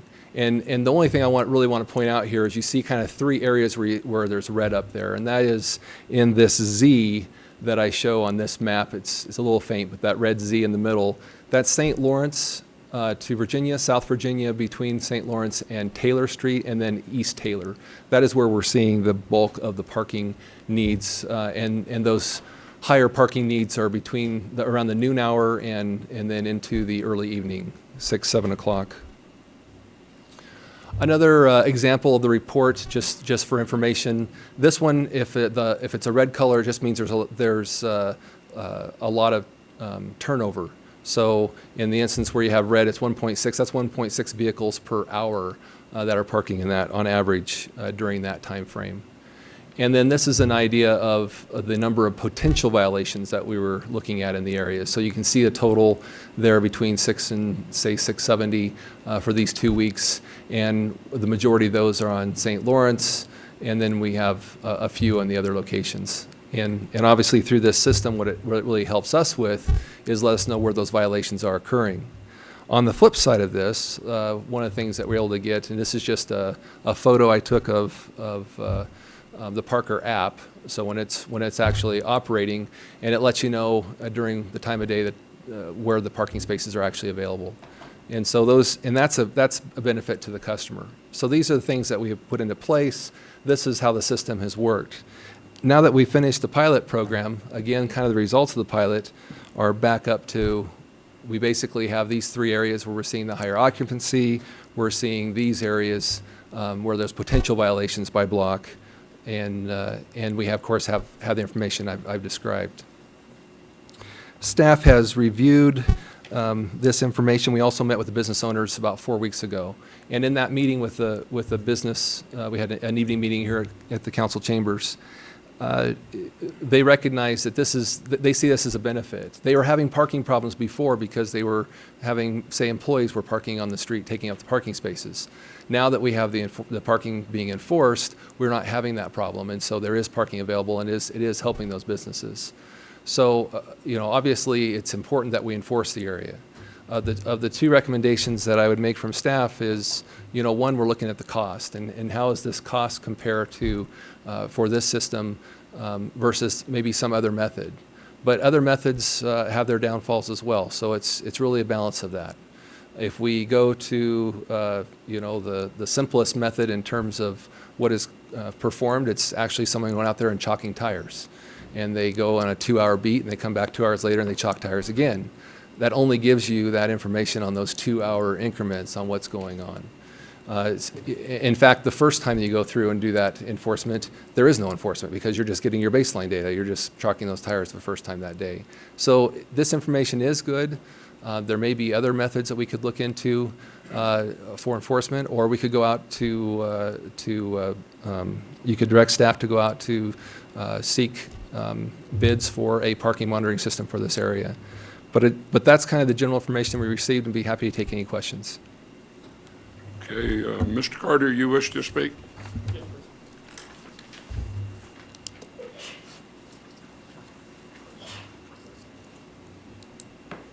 I don't know how to make this.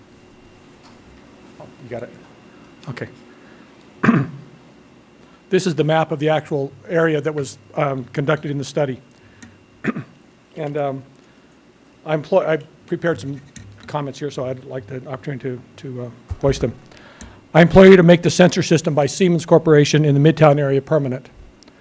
Parking is the #1 question for new businesses looking to open in Midtown. Please give us a tool to overcome this objective. Allow us to continue to make Midtown grow with new businesses and new jobs. Retail success in Midtown is based on customer count. The Siemens system gives free time to shop and to eat, yet facilitates maximizing the usage of the limited spaces available. Think of one or more of these spaces, if tied up for days, even inadvertently, by a visitor to one of the apartments in the area or by a worker who lives blocks away. Midtown is just beginning. Without a system of moving parking through the available spaces, all of the small shops have been given excuse me, another hurdle to overcome. Look at the numbers. The most utilized areas are where the businesses have just recently opened. The Brasserie on East Taylor Street and the shops at the Old Del Mar on St. Lawrence Street. These street numbers show over a 70% occupancy in the spaces adjacent to them. With sensors and the parking application, we're moving Reno into the 21st century. We're encouraging small business. The current 2 areas of high usage have over 50 employees. Our new Sticks project has yet to open and will be affected by this. Within 2 months, there'll be 3 new businesses opening in Midtown. Some of the advantages include more efficient use of enforcement officers, excuse me again, since they know exactly where to go and when the violation occurred. And they know that immediately. The days of driving or walking around endlessly looking for violators should be over. The system allows them to direct their efforts and offer a much more efficient use of our tax and enforcement dollars. The Parker app, which was just shown, reduces the driving to park time by over 30% because people know where the spaces are available. It directs you to spaces available right on your phone. Moving this system citywide, which I think I propose to have the council take a look at it, encourages retail activity, especially in the downtown area. We believe in this system. We are requesting, if available, that this system on Mill Street, once we get the post office open, be available to us. We simply ask to please give us, your community, this parking tool to allow us to be successful. Thank you very much. Thank you. Close the public comment section, bring it back to the table. Any questions from members? Yes. Thank you, Mr. Mayor. Full disclosure, I own a business in Midtown. Can I ask you a few questions, Mr. Carter? I definitely think, I mean, obviously, I know because I own a business there, but that it is essential to critically look at this right now because even I know of 5 more businesses that are coming into the area. How are the other businesses? What's the feedback you're getting from them? Obviously, we don't have feedback from all of the businesses, but of the businesses that we're associated with, those 7 businesses, all of them would be here today if they even knew that we were talking about this. They're encouraging this. It's the only way we have to control the parking that's in that area.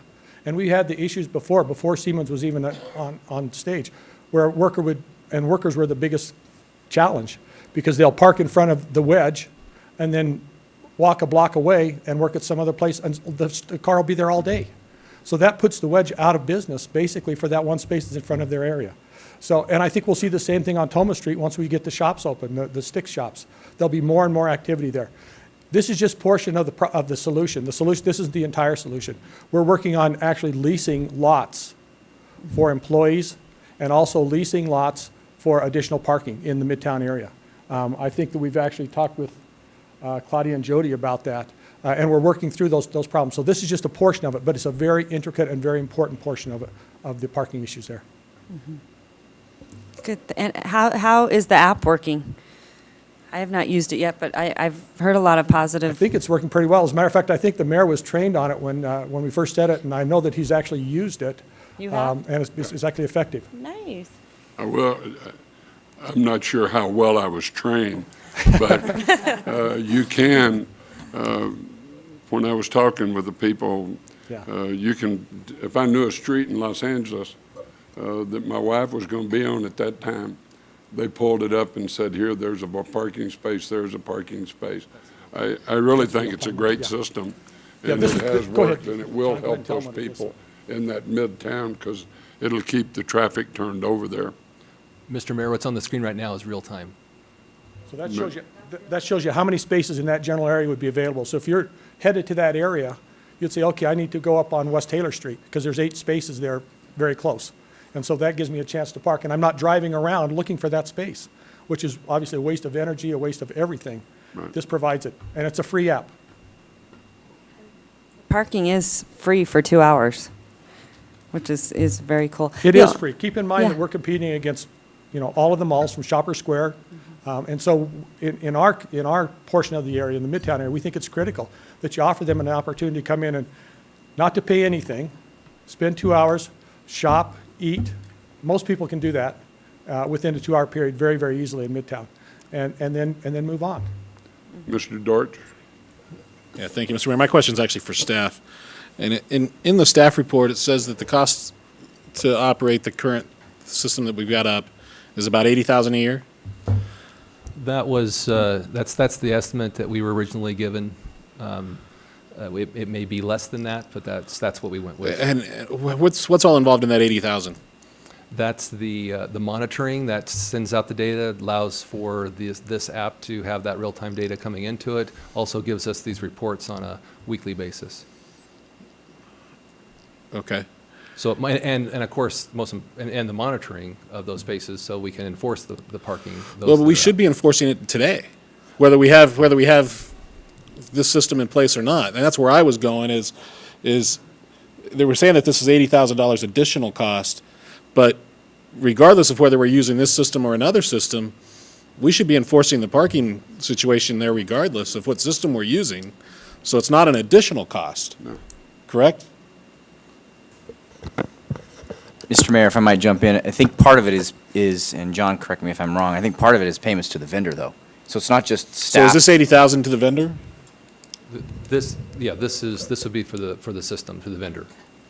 So the $80,000 that's strictly what the system itself costs us. On an annual basis.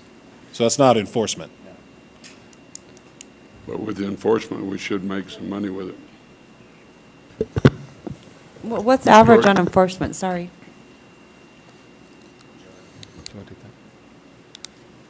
Mr. Mayor, Council, Steve Pitts on behalf of the Reno Police Department. Just some rough numbers, Ms. Sheevy, on enforcement. And to put things in perspective, in 09 and 10, we cut the enforcement team, which is CSOs, by half.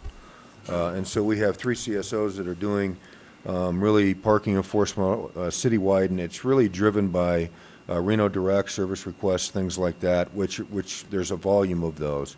And we've worked very closely with John's people in Midtown. But let me share some numbers with you to put it in perspective. And I'll use really 2010 when we had 6 CSOs. We issued about 69,000 citations. And the numbers we got from the court was that equivalent was roughly about 1.1 million in potential collections, and close to about 400,000 was actually collected. And that's about 34%.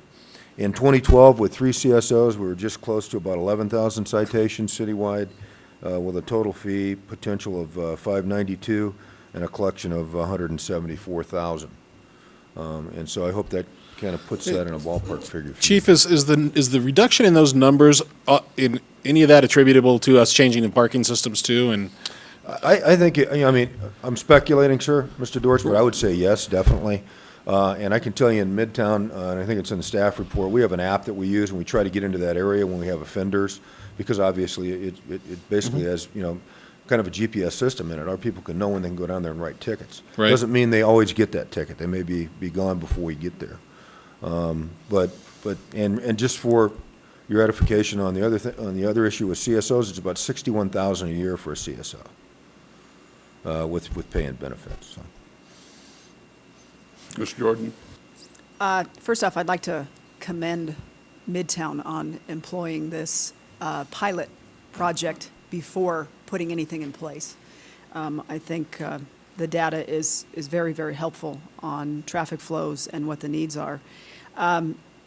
My concerns are bigger and more global and go well beyond this pilot project, and they dovetail into the very real concerns I have with the current parking kiosks and their malfunctioning, the collection of tickets, the monies created in the city of Reno has dropped dramatically, and the perception, whether it's reality or not, is that we are not enforcing because we cannot prove whether someone has in fact violated a parking law because of the malfunctioning of the kiosks. And this is kind of a widely known perception, whether it be real or not. So I guess my comments are more to the pilot project and the costs associated with it. If it were to, maybe this is to Siemens, if it were to expand beyond Midtown, what would the cost then be if they had a larger footprint even on a pilot basis, and what would the cost be to the city if this were at some point expanded beyond Midtown? And I know it's probably crystal ballish, but.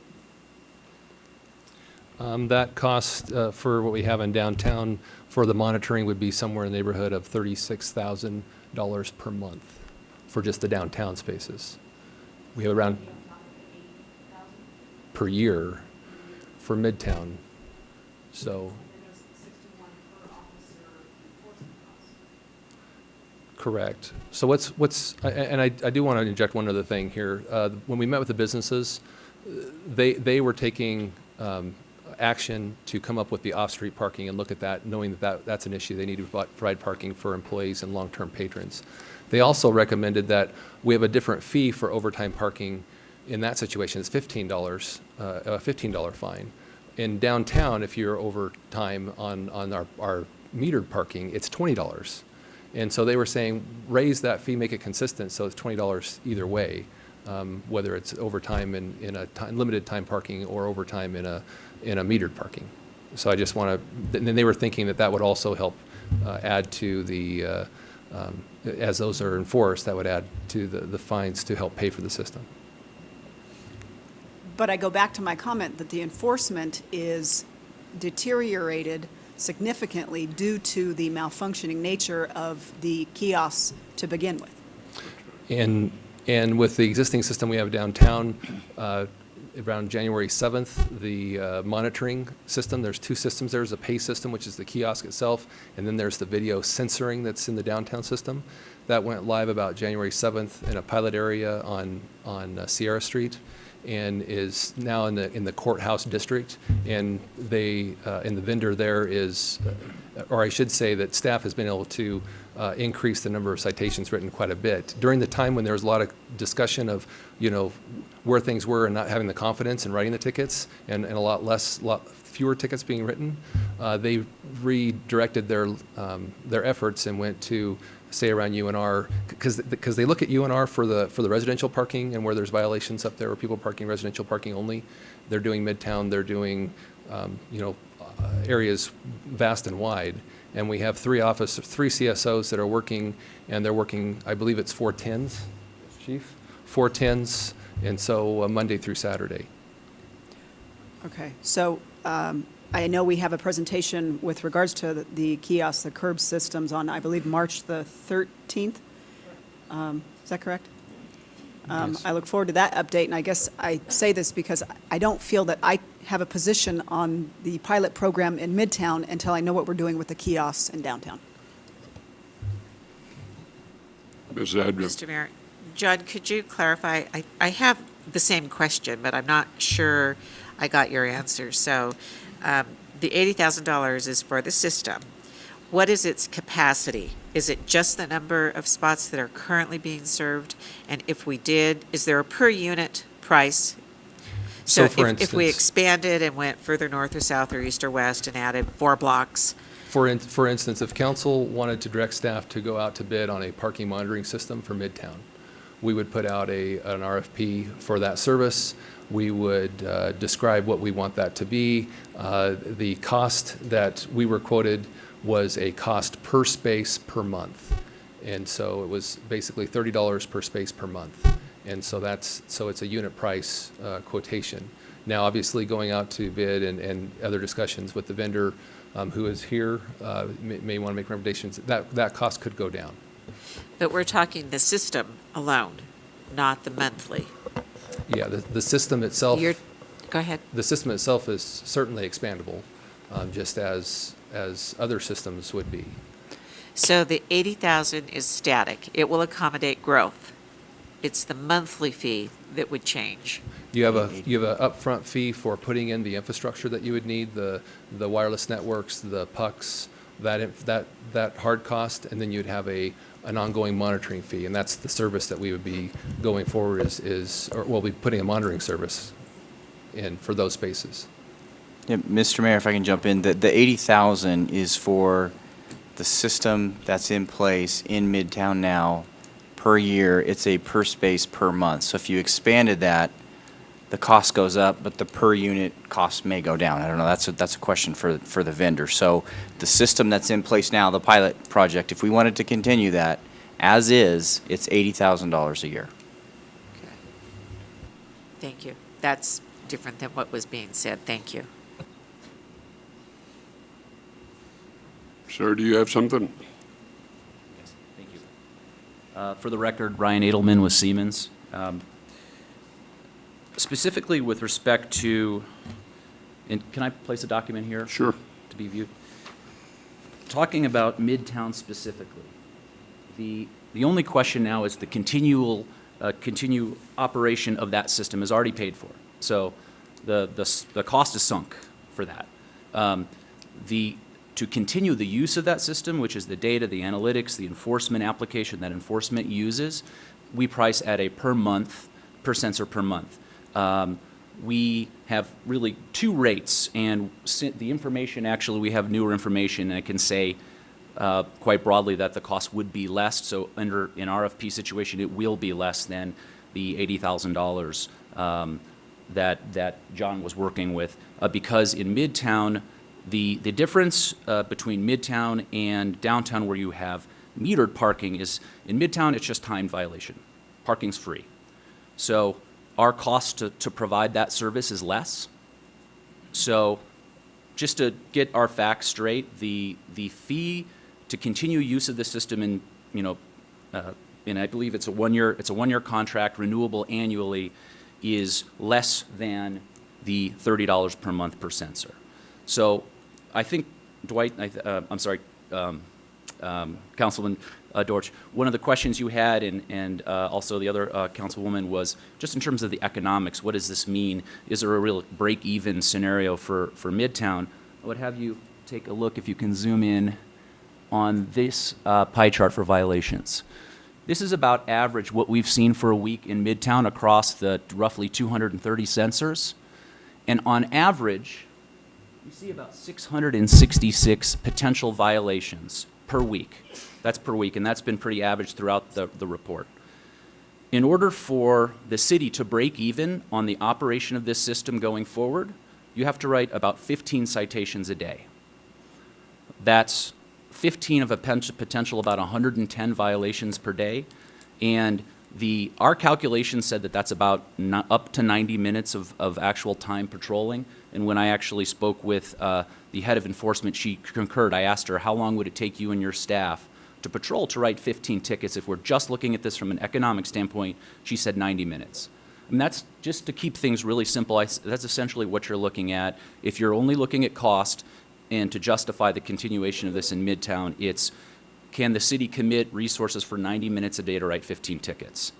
Just to Yes. comment on that, I think the challenge is that, at least what I'm getting from the chief, is the enforcement officers we have out there are already writing tickets somewhere. So if they come over and write tickets over in Midtown, then that means they're not writing them somewhere else. So the revenue stream to the city isn't changing. It might be redirected, but it's not changing. I think that's where the challenge is going to be. I mean, I understand completely what you're saying, and the problem is we're probably not writing enough tickets everywhere. Right. But I think, and Chief, you can chime in on this, but what I'm getting is they're maxed out. I mean, they're writing all the tickets they can, so it's additional resources that we need to write additional tickets. Am I right? Yes, sir. Steve Pitts on behalf of the Reno Police Department. You're right on point, and this gentleman is correct. I mean, the potential to write 666 tickets in a period of 30 days is evident. I mean, they have the technology to show that. The challenges for us, and just the figures I gave you today, are really, it's a workload issue because we have a lot of calls for service through Reno Direct in and around the university where we do parking enforcement. And so it's really moving those 3 CSOs around. You take the 30% rule when you're dealing with staffing, you understand that. God bless you. I mean, you could have 2 people working because 30% of your staff, in this case, 1 CSO is off on training, sick, or whatever. The concern for us is we can increase probably a little bit more of the lion's share of the work. We are working with another individual on a BDR to get our SAVE people to write parking citations. And hopefully we'll get that accomplished this year, and that will help increase the citations. But really, the outcome is increase the collections. Yes. So you have the potential of 666, sir. I believe that's what was in your. And that's yes, sir, 29.4. So thank you. May I make a comment too? Yes, ma'am. I think when staff, and again, I go back to, I'm not comfortable giving any support or not to Siemens without looking at it on a global scale with regards to the rest of the parking issues in downtown Reno. But when staff comes back with a report at curb systems or increasing staffing levels for enforcement reasons, to take into consideration that your officers are in uniform, correct? Yes. Okay, so they're not only serving in a ticket enforcement writing, capacity, but in a presence Yes. value, which is something that I think we all put in our strategic goals recently, was to do something about that as well. So I would just like to make that direction to staff, that they include that in their report. Okay, thank you. Yes. Go ahead and Okay. I'll go. Chief Pitts, could you tell me what a CSO officer in dollar amount writes per year on an average?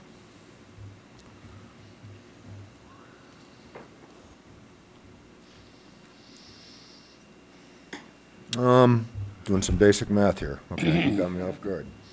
If I have 3 CSOs in 2012, and they wrote roughly 11,000 citations, and that collected was about 174, you're looking at about, roughly $55,000 potentially generated and collected for those positions. And I checked with our financial manager today just to make sure I had the numbers for Local 39, and it's about 61,000 pay and benefits for a position.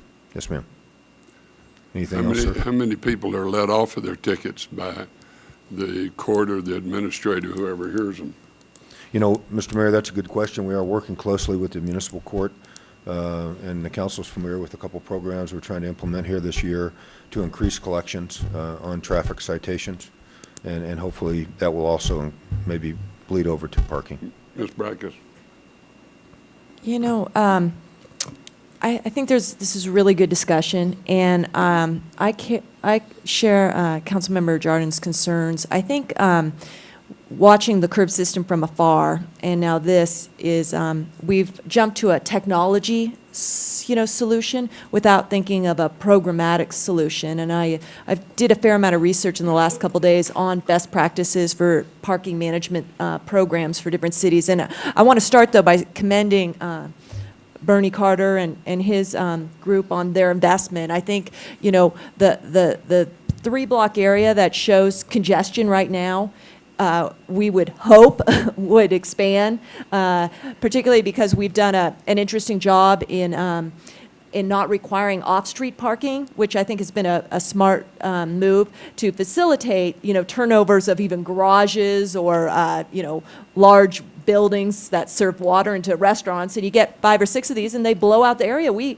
would hope in a year to see 3, 4 more blocks blown out to some degree, because it would be success. But I have 2 concerns in jumping to a program right now. And the first is that when I look at cities, I looked at, for example, Portland last night, which is a very urban, evolved, in their revitalization. They only have 3 parking areas, and very small, very targeted, and they have a parking program. It's not split between public works or police. It's somewhat of a division of its own, with very real-time information and the numbers between, what your staff, you have a staffing level. I think these CSOs are out. I see them out riding abandoned car things. I mean, these are, they're doing other things. In a parking program, you really get systematic. You have appeal processes, you have collection processes, and I think we need to think of a program first. And so that's one comment I have. And then another comment is, I think we need to keep our eyes on the prize in Midtown. And the eyes on the prize is getting South Virginia Street done. And that has not happened. And I don't know, maybe the representatives who are sitting on RTC's board here for us can tell us where that project is on the regional implementation program, because we've been studying that spot since the 80s, and we still have 24-inch sidewalks with light standards in the middle, and that is not good. And I'm concerned if we move toward a kind of a new parking program there, we'll have expectations that, we do have a parking way here that's been more formalized, whereas when we get into that right-of-way, with that real tight right-of-way, back of building to back of building, we're going to be fighting over inches between sidewalk, on-street parking, travel lanes, bike lanes. I mean, it's going to be, the reason that street has not been done is because it's going to be a very hard street to do. But this council, I would really love to see us prioritize making that a very functional street is just very dysfunctional in a, for an area we want to be a premier commercial district. We need a street that's better than that. And so I think bringing in the parking, a more formalized parking program, which probably best practice is going to be paid. You don't see a whole lot of freebie parking areas like that are monitored like this. So I think is maybe premature. I think we need to keep our eyes on the prize on the street, and I think we need to ramp up not on technology, but what a citywide parking program would be, which would take in University, downtown, and this commercial district.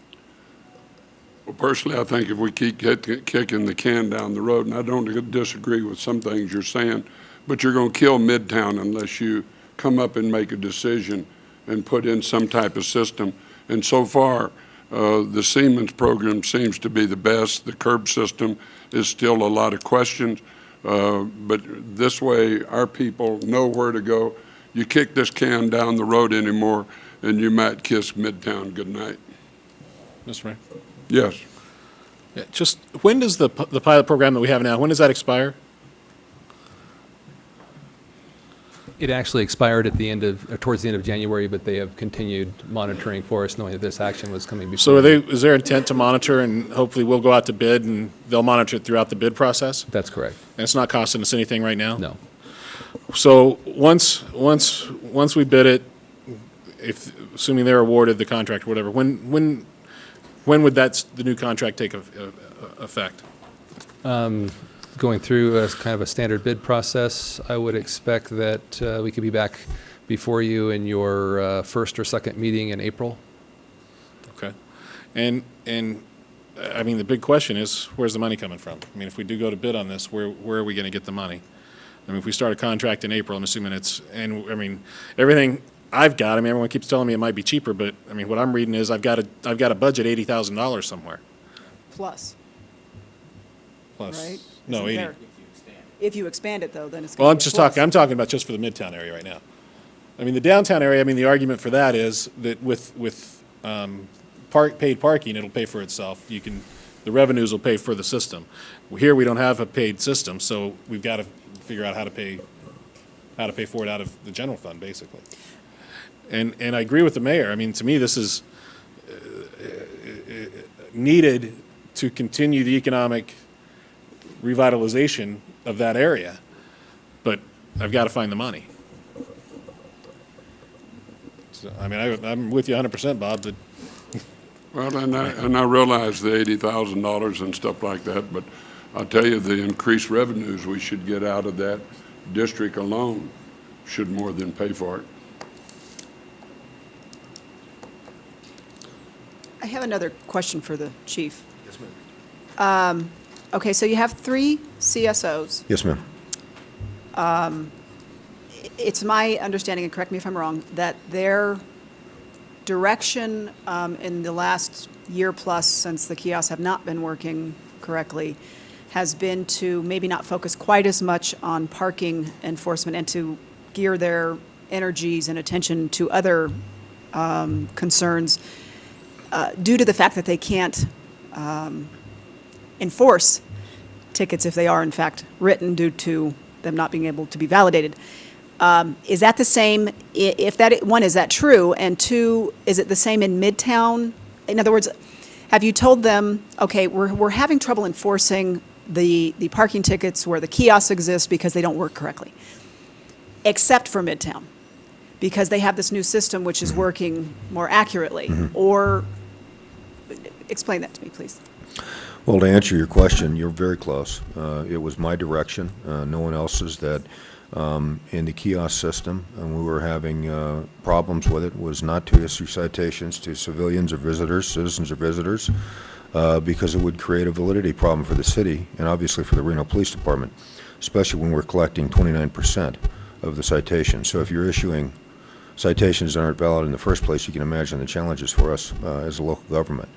But Midtown, me personally, I don't see it the same way. I think that could be a good system. I agree with Ms. Breckus' comments and yours that if we looked at the overall system for parking and kind of reorganize that, we would probably be much more effective than using 2 or 3 different systems and kind of splitting the workload. So if that answered your question. It did, and I guess what I'm getting back to is, have we thoroughly thought through potentially increasing boots on the ground and presence in Midtown to mitigate some of the parking issues? And it sounds to me like, at least in the last year or so, we probably haven't focused in parking enforcement in any area due to the inability to enforce.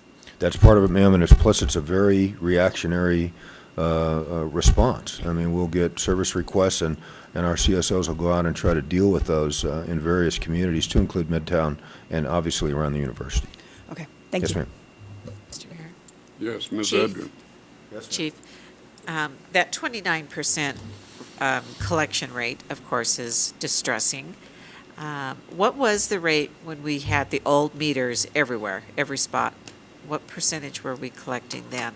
Excuse me, let me ask John a question. I want to say we still had those in 2010, right, John? The old coin meters? 2009. The data I brought today, I apologize, Ms. Zadra, goes back to 2010, where we had 6 CSOs, and so I did a spreadsheet based on that. But basically, that was 1.1 in potential collections, and we collected just about 388,000.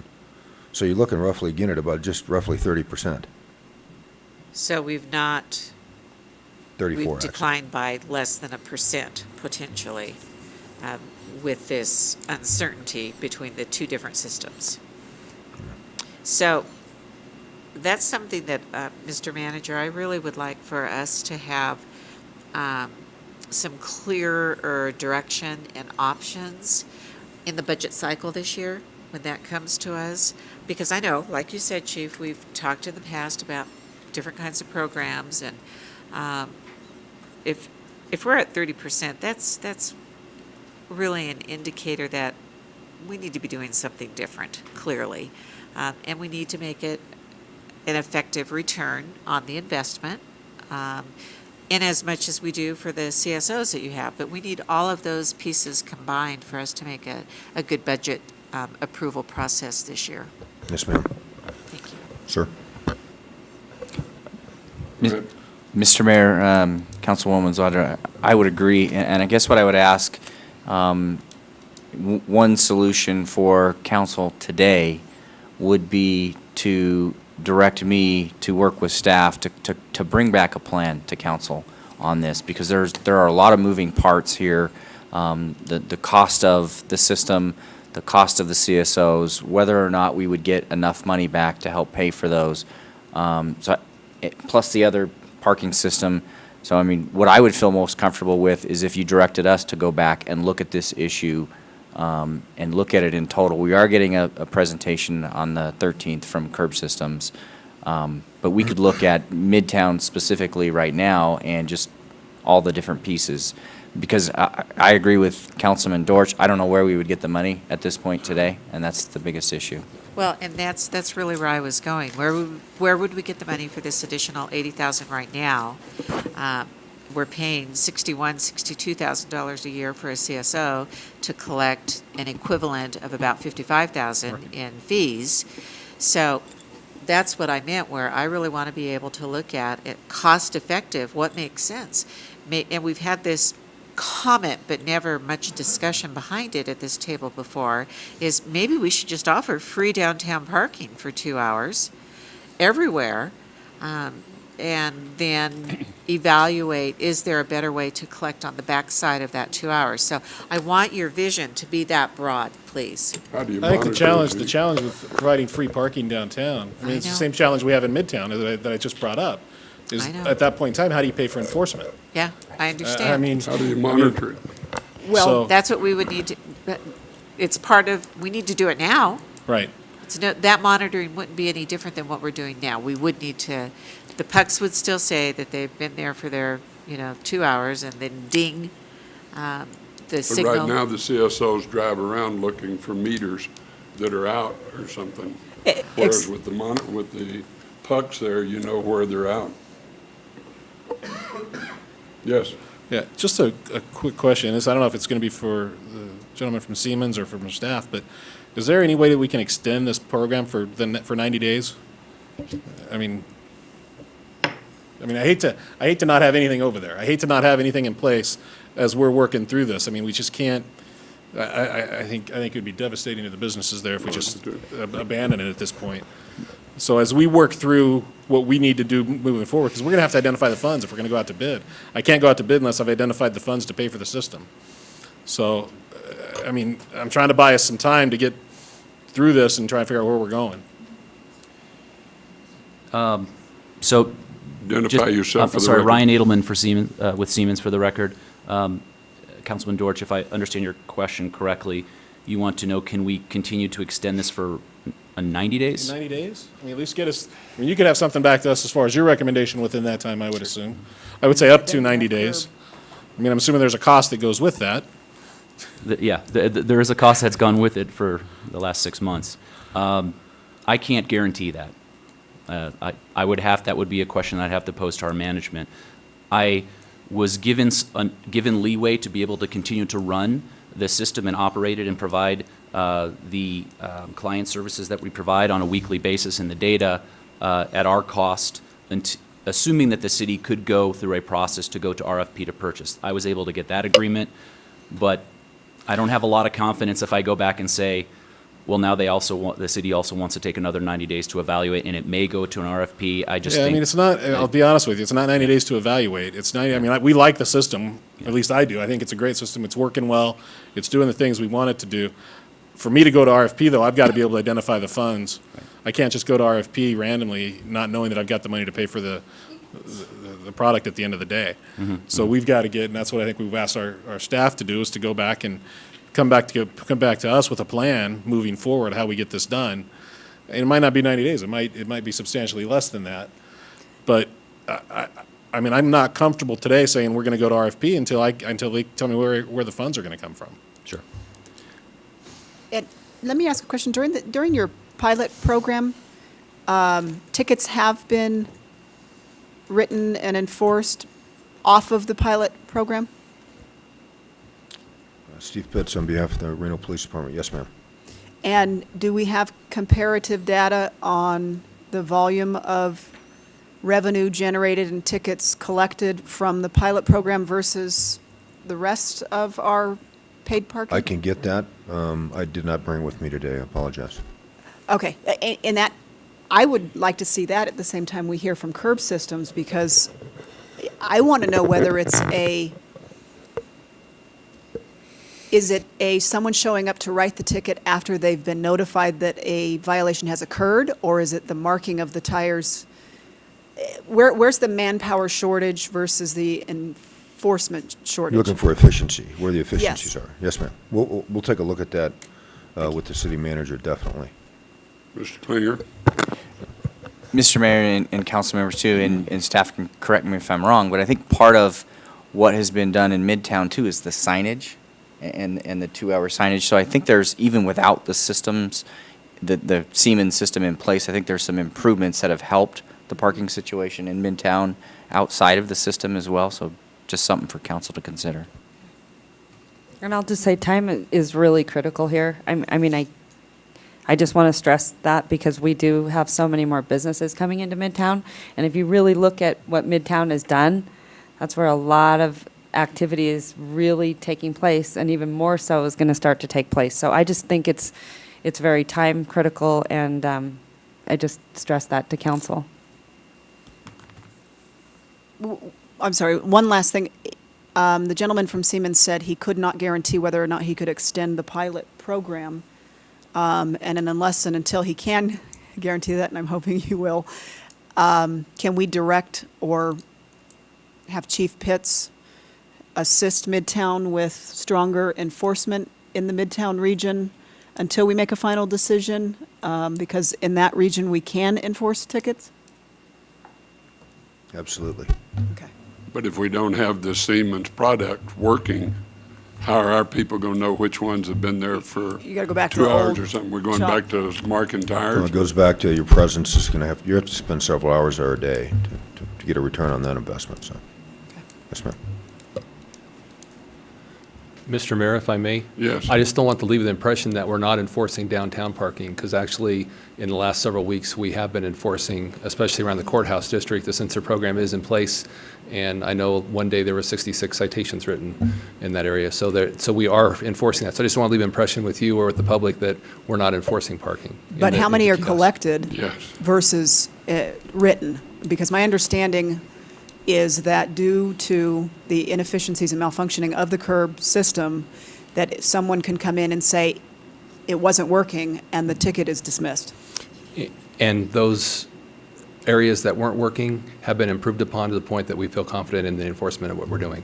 We would not be writing the tickets if we didn't feel confident in the enforcement and being able to uphold those. Well, I just was at St. Mary's gym the other day. Everybody was written a ticket in that one area. Everybody was written a ticket. The next morning, it was not working.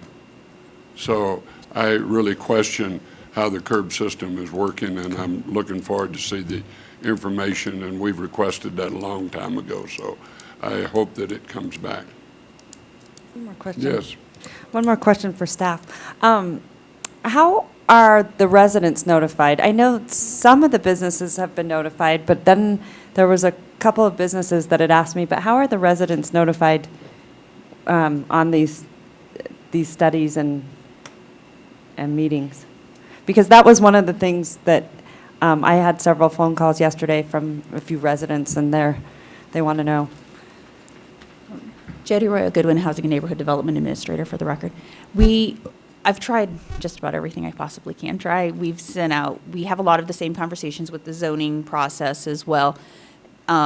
So the parking and the zoning question at the same time, and we sent out postcards for each of a series of 3 meetings to discuss that.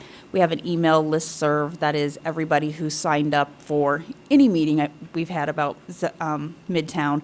So we send it out that way. We contacted the Midtown Merchants newsletter, so it could be sent out that way, and a couple of other residents who are kind of doing outreach as well. So we're trying. And with the parking thing, I've actually gone out and done hand flyers and put them on everybody's door in the parking district. So you're welcome. Yes. I have one question for Mr. Edelman. You work with a lot of cities, I would imagine, and I know you're the marketing person, but, in program design, and I don't know if that's something Siemens provides, those services, what do you see? I mean, do we see them kind of on the fly here without, is there guidance out there on what are successful parking management strategies and plans that you think maybe we're not getting there right now? For the record, Ryan Edelman, Siemens, yes is the short answer. Yes, I mean, we can partner with cities in several different ways. One is we can provide product, we can furnish it, install, and in the situations that are most effective, especially when it comes to parking, no 2 cities are alike. They all are different user cases. So in a design build type of situation or arrangement where we are retained for our qualifications, we help with the city and say that these are the recommended technology that you need based on all of the types of challenges you have, some from a collection standpoint, from whether you have paid or non-paid parking. And I don't know if that's answering your question. Yeah, just the broader, collections, staffing, all of that, because it seems like a program design is a needed solution, and then the technology is a piece of that too. Right. So we do this all over the world. We have, with respect to the discussion thus far has been related to our sensing technology, which is a parking, it's a tool for residents to find parking, but also from a payment standpoint, we have multi-space payment technology. We have over 20,000 of those around the world, so we have a lot of experience in that respect. To be frank, though, I think the user case, whether it's downtown or in Midtown or at University, is relatively simple from my perspective, from Siemens' perspective here. We would certainly love to have a conversation with you and help you understand how we would approach it and solve your problem.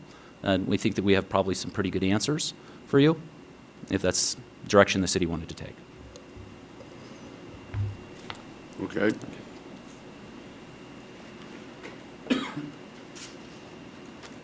Chair, So I guess we can make a motion, I'll make a motion that we have staff go back and take a look at this and bring us a plan of action back. Try to work with Siemens to see if we can keep them on board, at least for the next few weeks while you try to put something together. And I'd like a report back at our next meeting, though, at least on where we're at and where the progress is going. Have a motion, second, yes. And could we also have a report back from our RTC staff members to let us know where this street is on getting rebuilt, if it is indeed on the RTIP? As part of this too, when staff comes back, could we, if there's a way, and again, getting creative, is there a way to incorporate to some degree the 100+ senior police volunteers in this process? I just feel like we have resources that are not financially heavy that we might be able to explore to maybe help in this regard. Thank you. Okay. Any other discussion? All in favor say aye. Aye. Those that oppose, no. Motion carries unanimously. Discussion, potential direct staff regarding mayor council travel and training funds. Mr. Mayor, could we touch on J3 again for just a second? J3, yes. When we were having our discussion, I texted the airport operations to get their impact number on Burning Man annual, and they report a conservative $11 million a year through the airport. Okay, thank you. Mr. Klinger.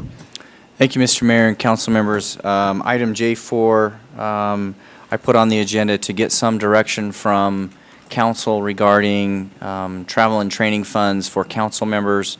We have a remaining budget of $2,800 for council travel and training, and I've had several requests from different council members for various travel and training events, which exceeds the total amount we have budgeted. So I'm looking for direction from council on how council would like to prioritize those funds, allocate those funds, and so I'm looking for some discussion and direction on that.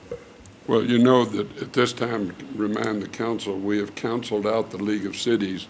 Because of this, we've also canceled out joining the mayor's conference to save money.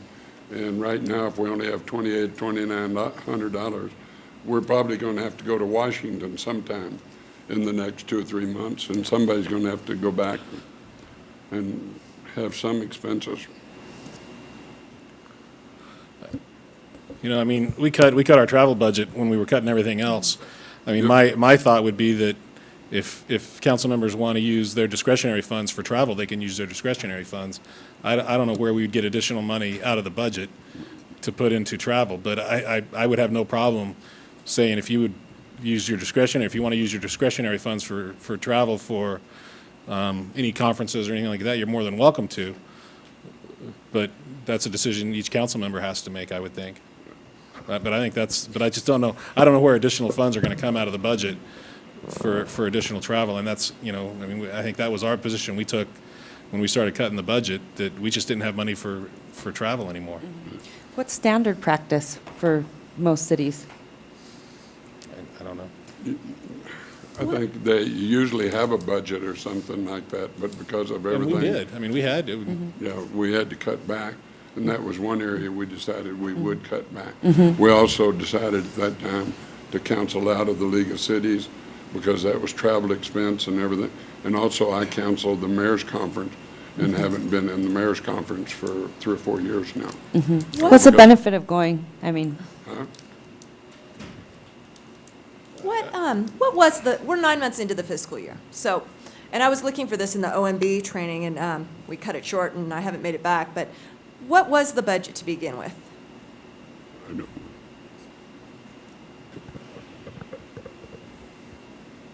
I think it was $3,000, but I want to let Kate come up. Over the last few years, it hadn't No, been well, very much. for this fiscal year.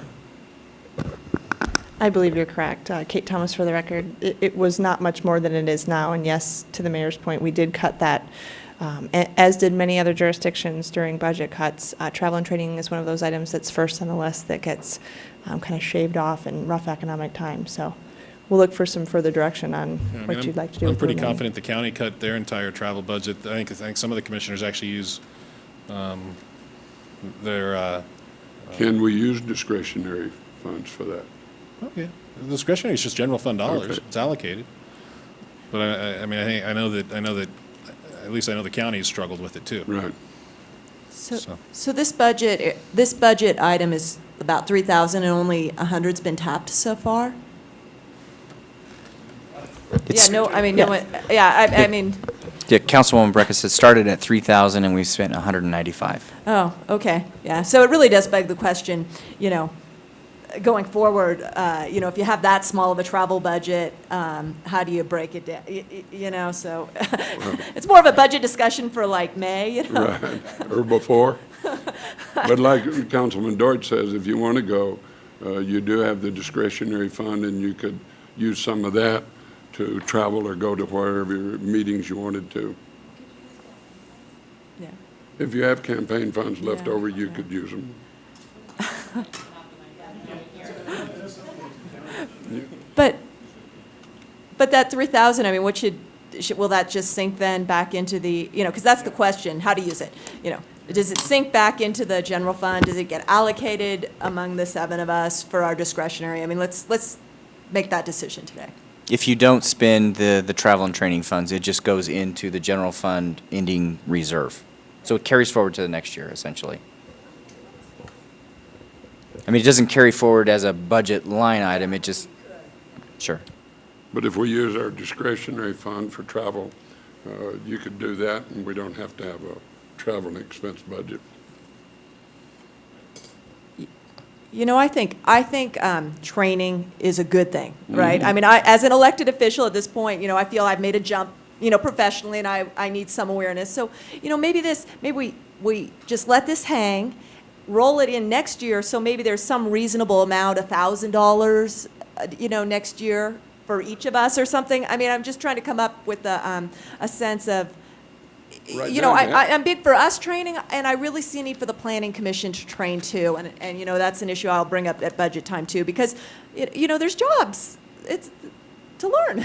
But you have 10,000 now that you could use part of that, your discretionary fund, Yeah. instead of give it to other things. Yeah.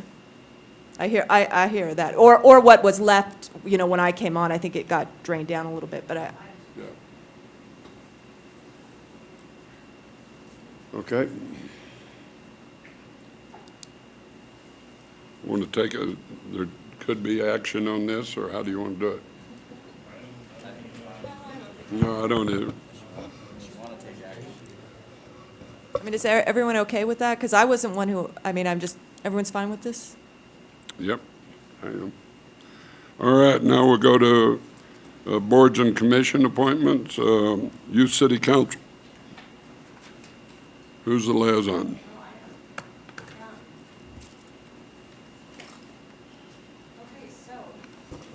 Where are you, youth? Look at this. We have 5 vacancies on the Youth City Council. And today, we have received 1 new application, and that being from Aspen Newhausen. And we would like to make the appointment of that. But I will say, do you know anything about the retreat? Did that get canceled by any chance? Oh, I have no idea, Hillary. I can Okay. find out for you, though. Okay. We will. I don't know who knows we about will that, keep- but We will I'll keep call. Okay. advertising and go ahead and appoint right. Aspen. Have a motion, second. All in favor, say aye. Aye. Those that oppose, no. Motion carries unanimously. Senior citizens. Okay, on the Citizen Advisory Board, or Citizen, Advisory Committee, we would like to appoint Stanley Ann Dowdy. All right, all in favor, say aye. Aye. And we're Those very- that oppose, no. How Okay. about Mac Rossi? And Mac Rossi, we would like to reappoint. Okay. All in favor, say aye. Those that oppose, no. Motion carries unanimously. Urban Forestry. I believe that's me, although I have not made it to their meeting yet. And I guess Suzanne Adams, who's on now, would like to be reappointed, and I don't see any reason why she shouldn't be, so. Okay, I have a motion, I have a second. All in favor, say aye. Aye. Those that oppose, no. Motion carries unanimously. Old Northwest Neighborhood Advisory Board, 5 vacancies. One new application, Catherine Hoffman, Catherine, I move to appoint Catherine Hoffman to the Old Northwest Neighborhood Advisory and Board continue to advertise. and continue to advertise. Okay. I have a motion. Do I have a second? Second. All in favor, say aye. Those opposed, no. Motion carries unanimously. Ward 1, there's 2 vacancies, and they've received 1 applicant, Jerry Van Belundi. Mayor, I have put some feelers out to the Edgewater Homeowners Association for a representative on the ward. I'm waiting for them to get back to me. I think I have not. You want to continue to advertise? Yeah, I think so, if you don't mind. No. Okay, thank you. All right. Now we go to Old Northwest. No, we already did that. Excuse me, yes. How about the Southwest? Done. Yeah, okay. Now identify for future agenda items. I have one I'd like to bring up. I would like for this body to continue to have discussion next time about adopting some position statement analysis on what this body in 2013 would like to see achieved by the public investment that we are going to make in the baseball team over the next 25 years. And so, we're the ones to do it. There were a lot of representations during the baseball discussion about what we want to get, what this investment in baseball will bring to our community. And so we're the best to capture that in probably both a qualitative and a quantitative manner, so that councils 5, 10, 15, 25 years in the future, when they're going through annual appropriations of $1 million or so, know whether or not there's a return on the investment in those annual appropriations into the baseball team. So I'd like for us to have a discussion about that next time. We could call it the consideration for the council to adopt an economic impact analysis related to the baseball subsidy. And we'd have to budget for that, for the study. It may not even go that far. It may be that, hey, it was represented we have a Marriott built. Was the Marriott built? It was represented that we'll have, this attendance was in year 10, do we have this attendance? It's really just a brainstorming, and then we'll see if there'll be dollar items attached to that. But I think it's, I think public dollars in private businesses involve, a return on investment, and we are the best position to let future councils know whether or not they're getting that investment. Okay.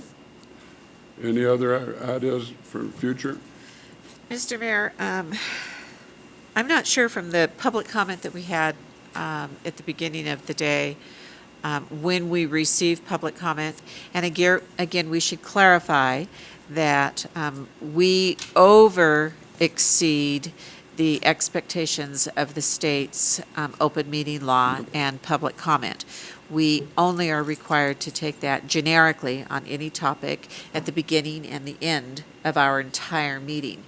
This board elects or has determined that we will allow public comment on every single agenda item. So there's some distinction there that I'm not sure was clearly identified in that public comment. But the one thing that I would agree to, and I don't know if we need to take action on this, so this is a question, does this need to be a future public or an agenda item? I would agree that their public comment should come after the presentation, however, not after our discussion, because we need to hear all points of reference prior to us beginning our discussion. And that's one of the reasons I've always had the public speak first, so that we could take into consideration.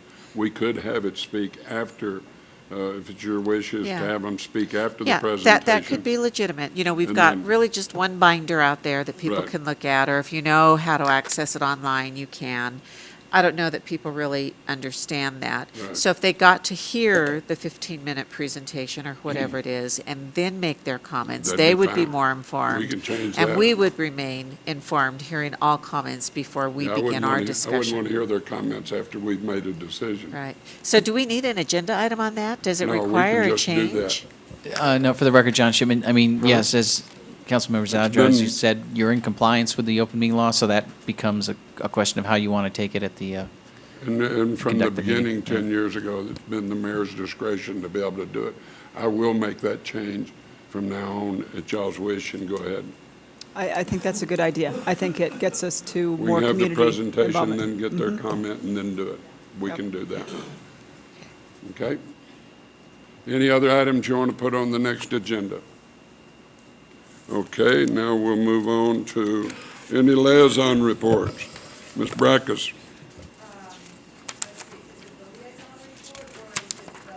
Liaison report. No, I don't have any. Okay. Ms. Zadra. Okay, Mr. Delgado. Mr. Dortch. Ms. Jordan. Nothing. Ms. Sheevy. Okay. Oh, Mayor, actually, you know what? There is a reception this afternoon, I think at 5 at the Governor's Mansion for the Municipal League, and I think we've all been invited. Yep, anybody wants to go can go. Okay. Reports from any conference or professional meetings? Item L4. Item L4, resolution number 7817, resolution donating $1,000 from council donation funds to the Nevada Institute for Renewable Energy Commercialization to produce and promote their Reno Startup event to promote local business and innovation efforts. Motion? Ms. Sheevy? Move to approve. Do I have a second? Have a second. Any discussion? All in favor say aye. Aye. Those that oppose, no. Item L5. This is resolution number 7818, resolution donating $500 from the council donation funds to the Truckee River Foundation to host the 2013 Stay Afloat Safety Fair promoting river awareness and safety. Ms. Brackus? Motion to approve? Have a motion, have a second, have a second. All in favor, say aye. Aye. Those that oppose, no. Item L6. Resolution number 7819, resolution donating $5,000 from the council donation funds to Fund Camp, Inc. to help offset costs associated with their youth summer camp. All right. I can't, this is my item, and I can't make the motion. I'll make, Even, I'm on the board of directors. she's on the board of directors, so she'd have a conflict. Move to approve. I have a motion and a second. All in favor, say aye. Aye. Those that oppose, no. Motion carries unanimously. Item L7.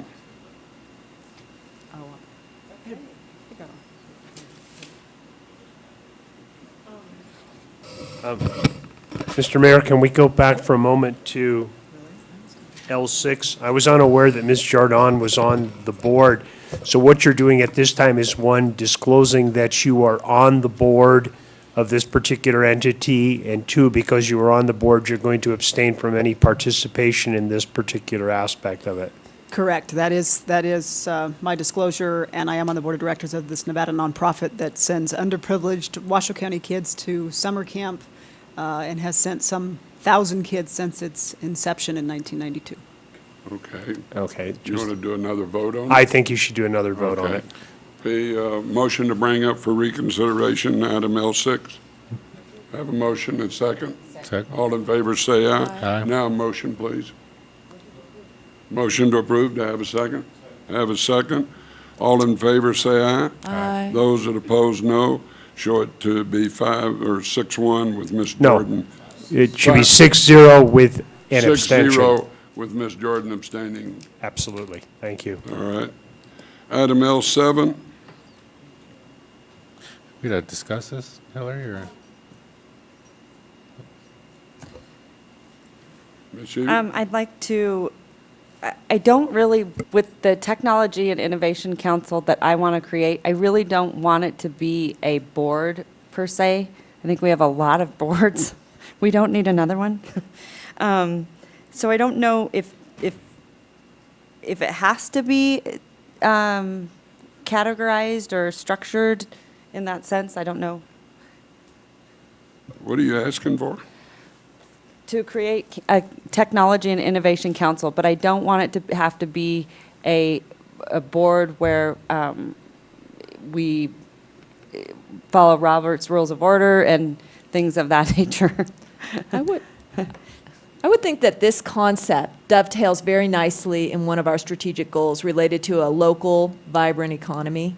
And also a participatory nature. I mean, I think the concept from where I see it is that, we do see ourselves as a high-tech emergent community.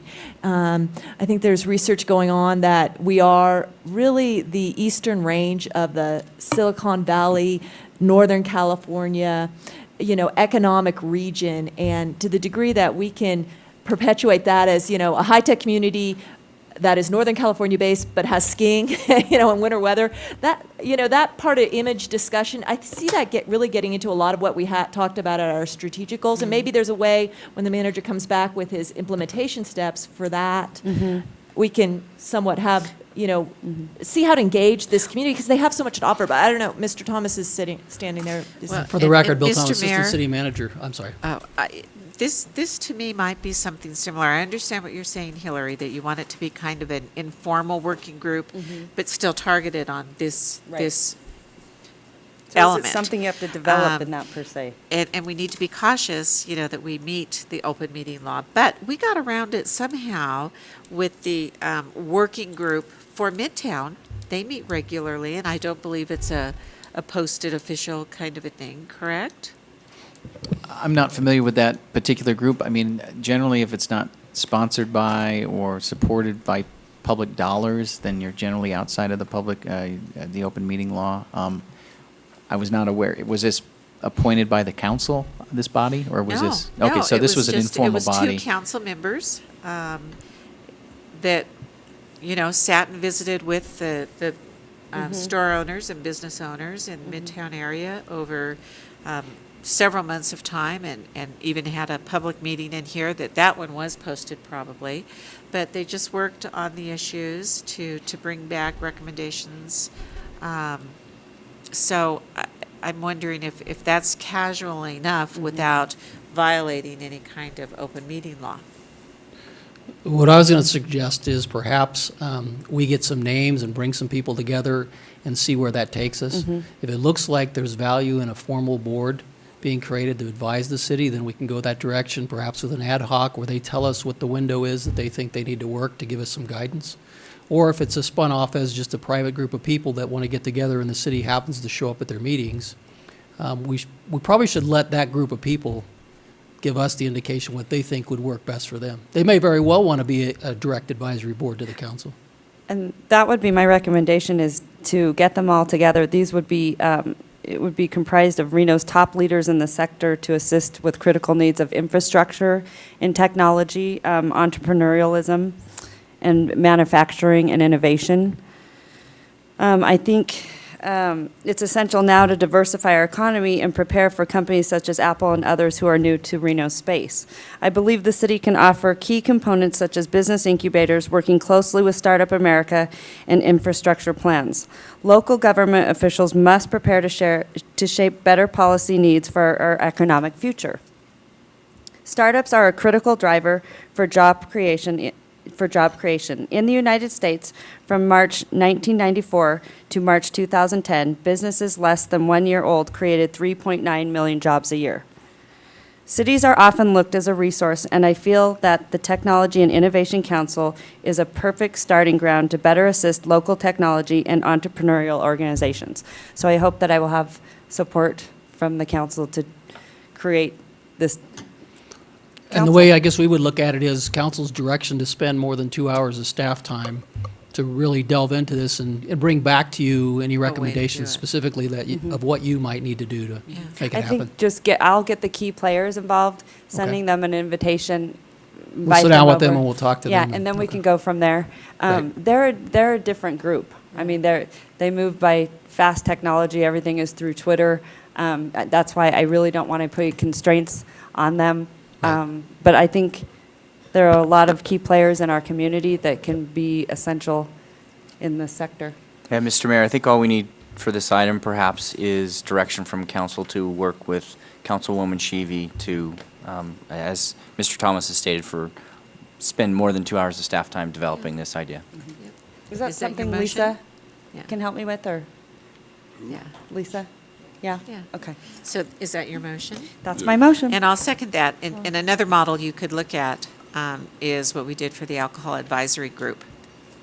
That might be the model, too. Yeah. Motion second. I have a- Discussion. Is the Smarter Cities going to do any of this outreach? I mean, are they doing outreach with the, that team, that was here? Are they, while they're here till March 1st, are they going to do outreach with people in the community? A portion of the group that they'll be working with would, I think, be part of the discussion group we're talking about here. Okay. I don't know that they'll specifically come back with recommendations that include forming a group, but they might. I mean, it's very broad in terms of what they're looking at, and they're really exploring all the avenues to get to the end state of that information technology direction we want to go. So they are talking to some of those people, and some of the people will probably be in the group that Ms. Sheevy's talking about. I'll call for the vote. All in favor, say aye. Aye. Those that oppose, no. Motion carries. Discussion potential direction to staff regarding labor relations and collective bargaining agreements. Ms. Brackus. Well, Mayor, going through the boot camp, recognize the tremendous importance of the collective bargaining role in our duties here. The personnel costs, personnel is our most important resource. They help us, do what the city needs to do.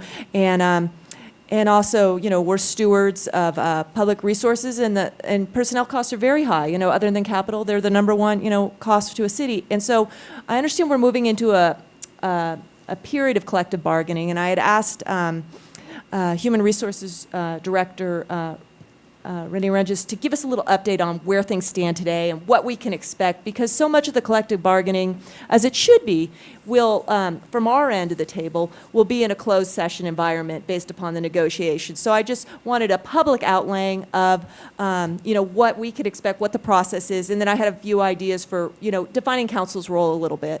And so I don't know if she's ready to step up and tell us what the lay of the land is for the next several months and the timing.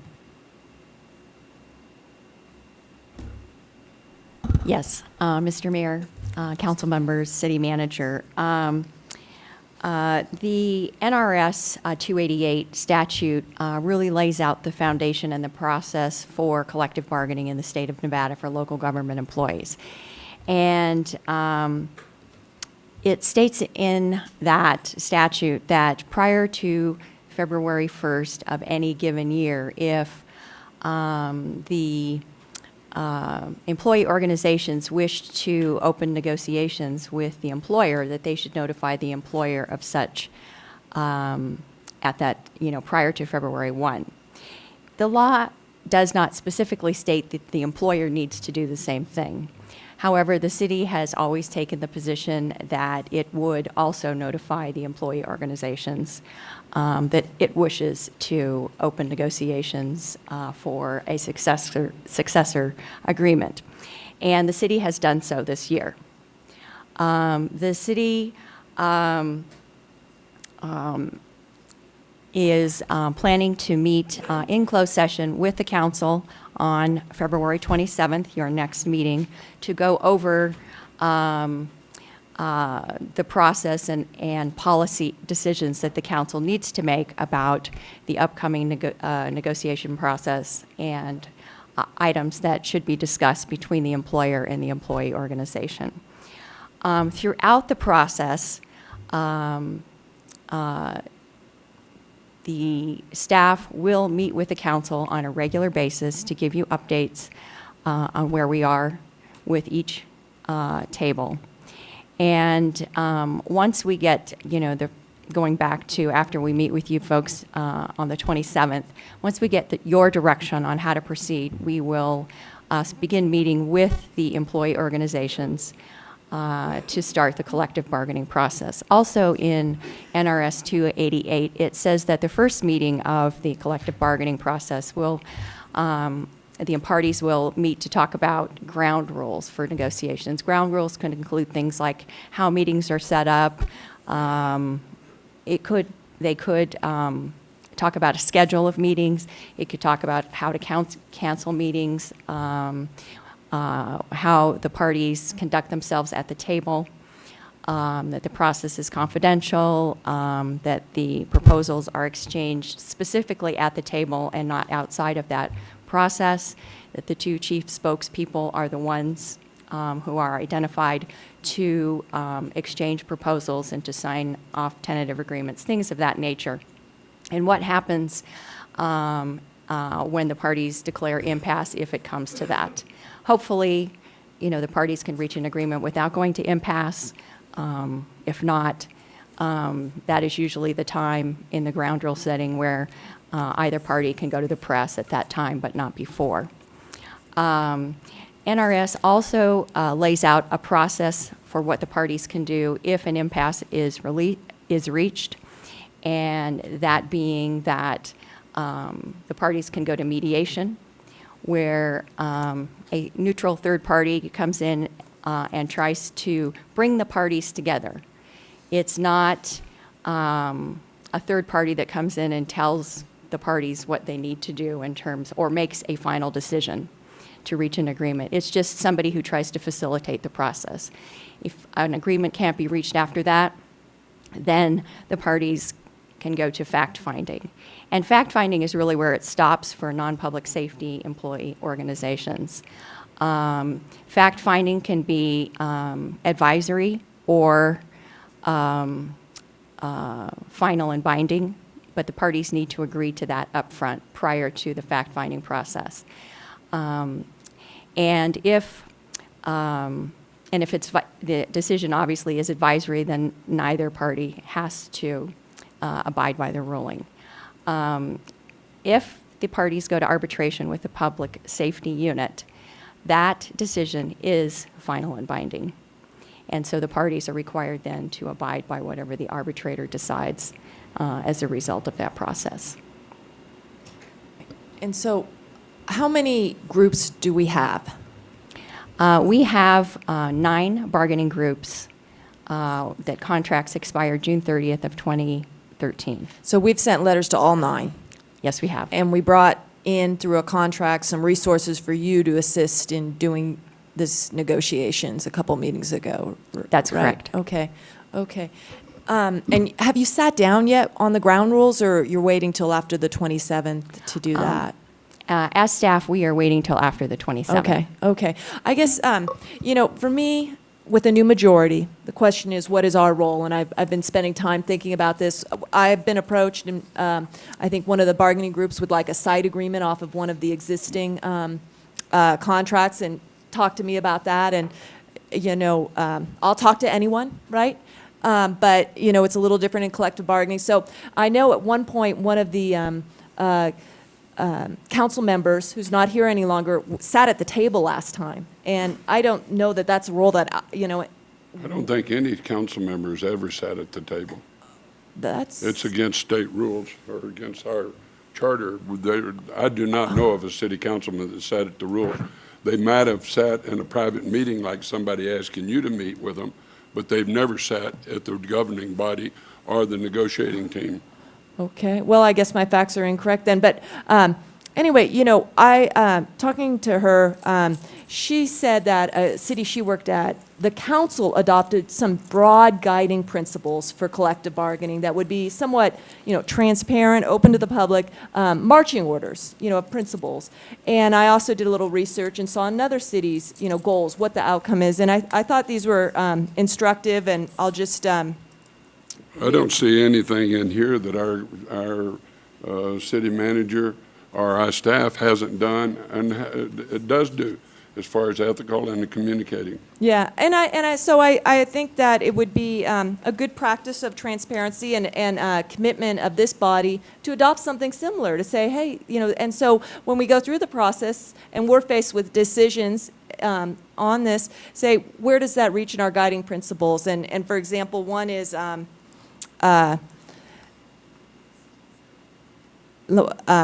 city negotiations, negotiators will take a position approach to difficult budget employee negotiation discussions. Fiscal responsibility will be valued and integral to council decisions. Another one here was, the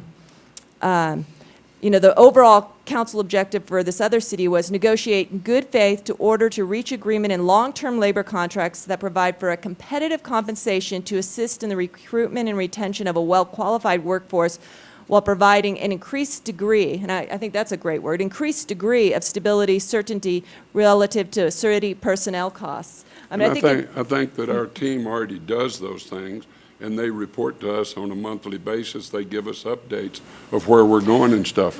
So you don't think that council taking a position, a statement of this sort of expression would? Well, I think you can express in Yeah. the confidential meeting we have, but as far as council members participating in negotiation, I've always been told we can't. Well, But I think we can give okay. direction to staff Yeah. in a confidential meeting. Well, I think we can, though, however, it's well within our rights to adopt a resolution of our principles, and I would call on this body to do that. And I'll tell you why, Mayor. You know, during the long, drawn-out fire divorce, you heard so much about the intractable nature of some of our bargaining contracts. And you know, from many different sides. And I think as we go forward on our agreements, it's good to rethink of new approaches. And I think this would be a new approach of a statement, of an expression of our broad principles, so that, you know, if we get contracts we don't like or don't get an outcome, we can point, though, and say at least we set up a process that we believe in and is good for moving our organization forward. Okay, I just thought we already had all those. Okay. And I'll throw it up to the rest for discussion. And so, Jenny, for clarification for me, if to adopt some of these principles, how would that be provided in the sense of, are we doing some kind of transparent, putting it out for the public to see what's guiding us, or how is this going to be added to what we're doing? As the mayor was pointing out, we had those discussions about, well, now we're furnishing something, and so what way would we be doing that? Well, it's kind of along the lines of when we did our retreat the other day. We have our organizational mission statements and goals. This would be our mission statement and goals related to collective bargaining. And I think collective bargaining is such a core duty that we do here, and very legally mandated, and also, as it should be in a closed way, that we have some broad transparency and representation to the personnel and to the community about our responsibilities. So I think it's good practice, and I think it's within the council's role to set broad policy as marching orders for those who are going to sit at the table. Yeah, I mean, I personally don't, I mean, I see that we do this already. I don't see there's no harm in taking some principle. If we're doing that already, I don't see the harm or why we shouldn't be able to adopt a resolute principles in the sense of doing that. John Cadlick, the city attorney, just to be sure, you can't adopt, even if you choose to decide to have principles, you can't adopt that today. All you're doing is saying, we want to have this as an agenda item so we can have a discussion on principles that we may or may not wish to adopt. If one, if you want to even adopt principles, and two, if so, what those should be.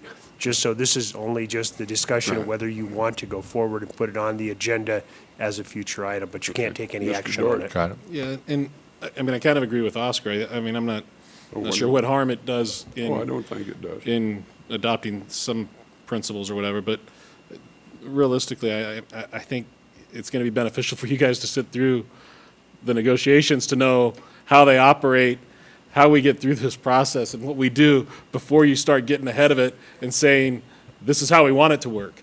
I think You have to know how it works. you have to know before how you it can works now before you can establish whether it's not effective or, I mean, I think it'd be more beneficial, get through the process, and at any time during the process, we can do this also, you know, but I think you guys got to get your arms around what we currently do. And we need to have that, but I mean, physical responsibility to be valued in integral council discussions, no big deal. Management will all times conduct themselves professionally with due respect to the negotiation. You know, I mean, there's nothing wrong with doing some of this, No, but some of it's very insulting. No, and I would just make the comment that I think making some sort of I'm not suggesting 20 bullet points by any stretch, and that comes from 20 years in a law firm environment background. I think there's a way to maybe boil this down to a statement or two, maybe that conveys, because there is a sentiment in the community that there's something going on behind the scenes and it's fishy, or there's something, you know. So I'm all for some sort of statement that encompasses some of these principles, but I'm not in favor necessarily as broad and specific as some of these are. Yeah. Anything else? so we could have this come back to us. Yeah. Maybe myself Or and. do you want staff to yeah. come back with what we're already doing and stuff? I would like to work with myself and maybe Human Resources, maybe another member to, and I do, appreciate your comments very much, the newness of this experience, but for me, I know I'm going to be faced with tough decisions, and I want a template for what, and it may be off the mark and, a new, but I think we can craft something broad enough that is a guiding. So if someone else would like to work on it with Ms. Rungis's assistance, maybe we could bring it back and wordsmith it at the table if we're not. Right, I read this, management will all times conduct themselves professionally and with due respect to negotiations. I expect that. And I don't think we need to put that as a bullet point. If we don't, then we fire the dude. Yeah, I do think that's a little bit of But right a. now, he's the negotiator, he appoints people and stuff like that. And I think if we have what we already do or what our guidelines are, give it to everybody, and then we can see what changes we want to make. Yeah, I kind of agree that that statement right there kind of was a bit of an insult to our management staff as well. I just would like, if it possible, the language to encourage everyone, including the union representatives, to at least participate in the principles as well.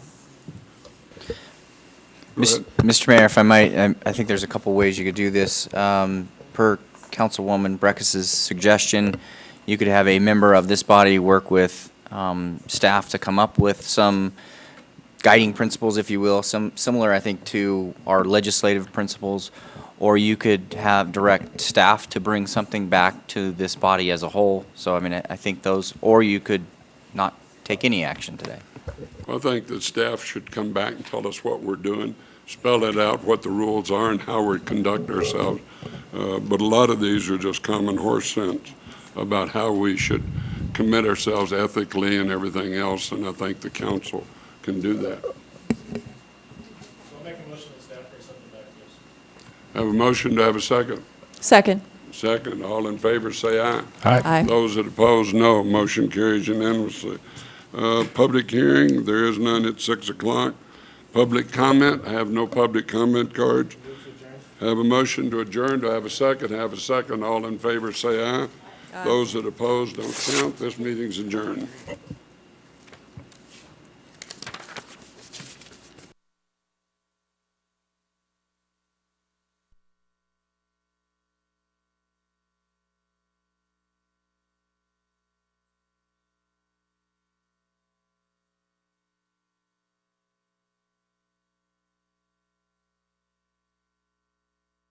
You can cry.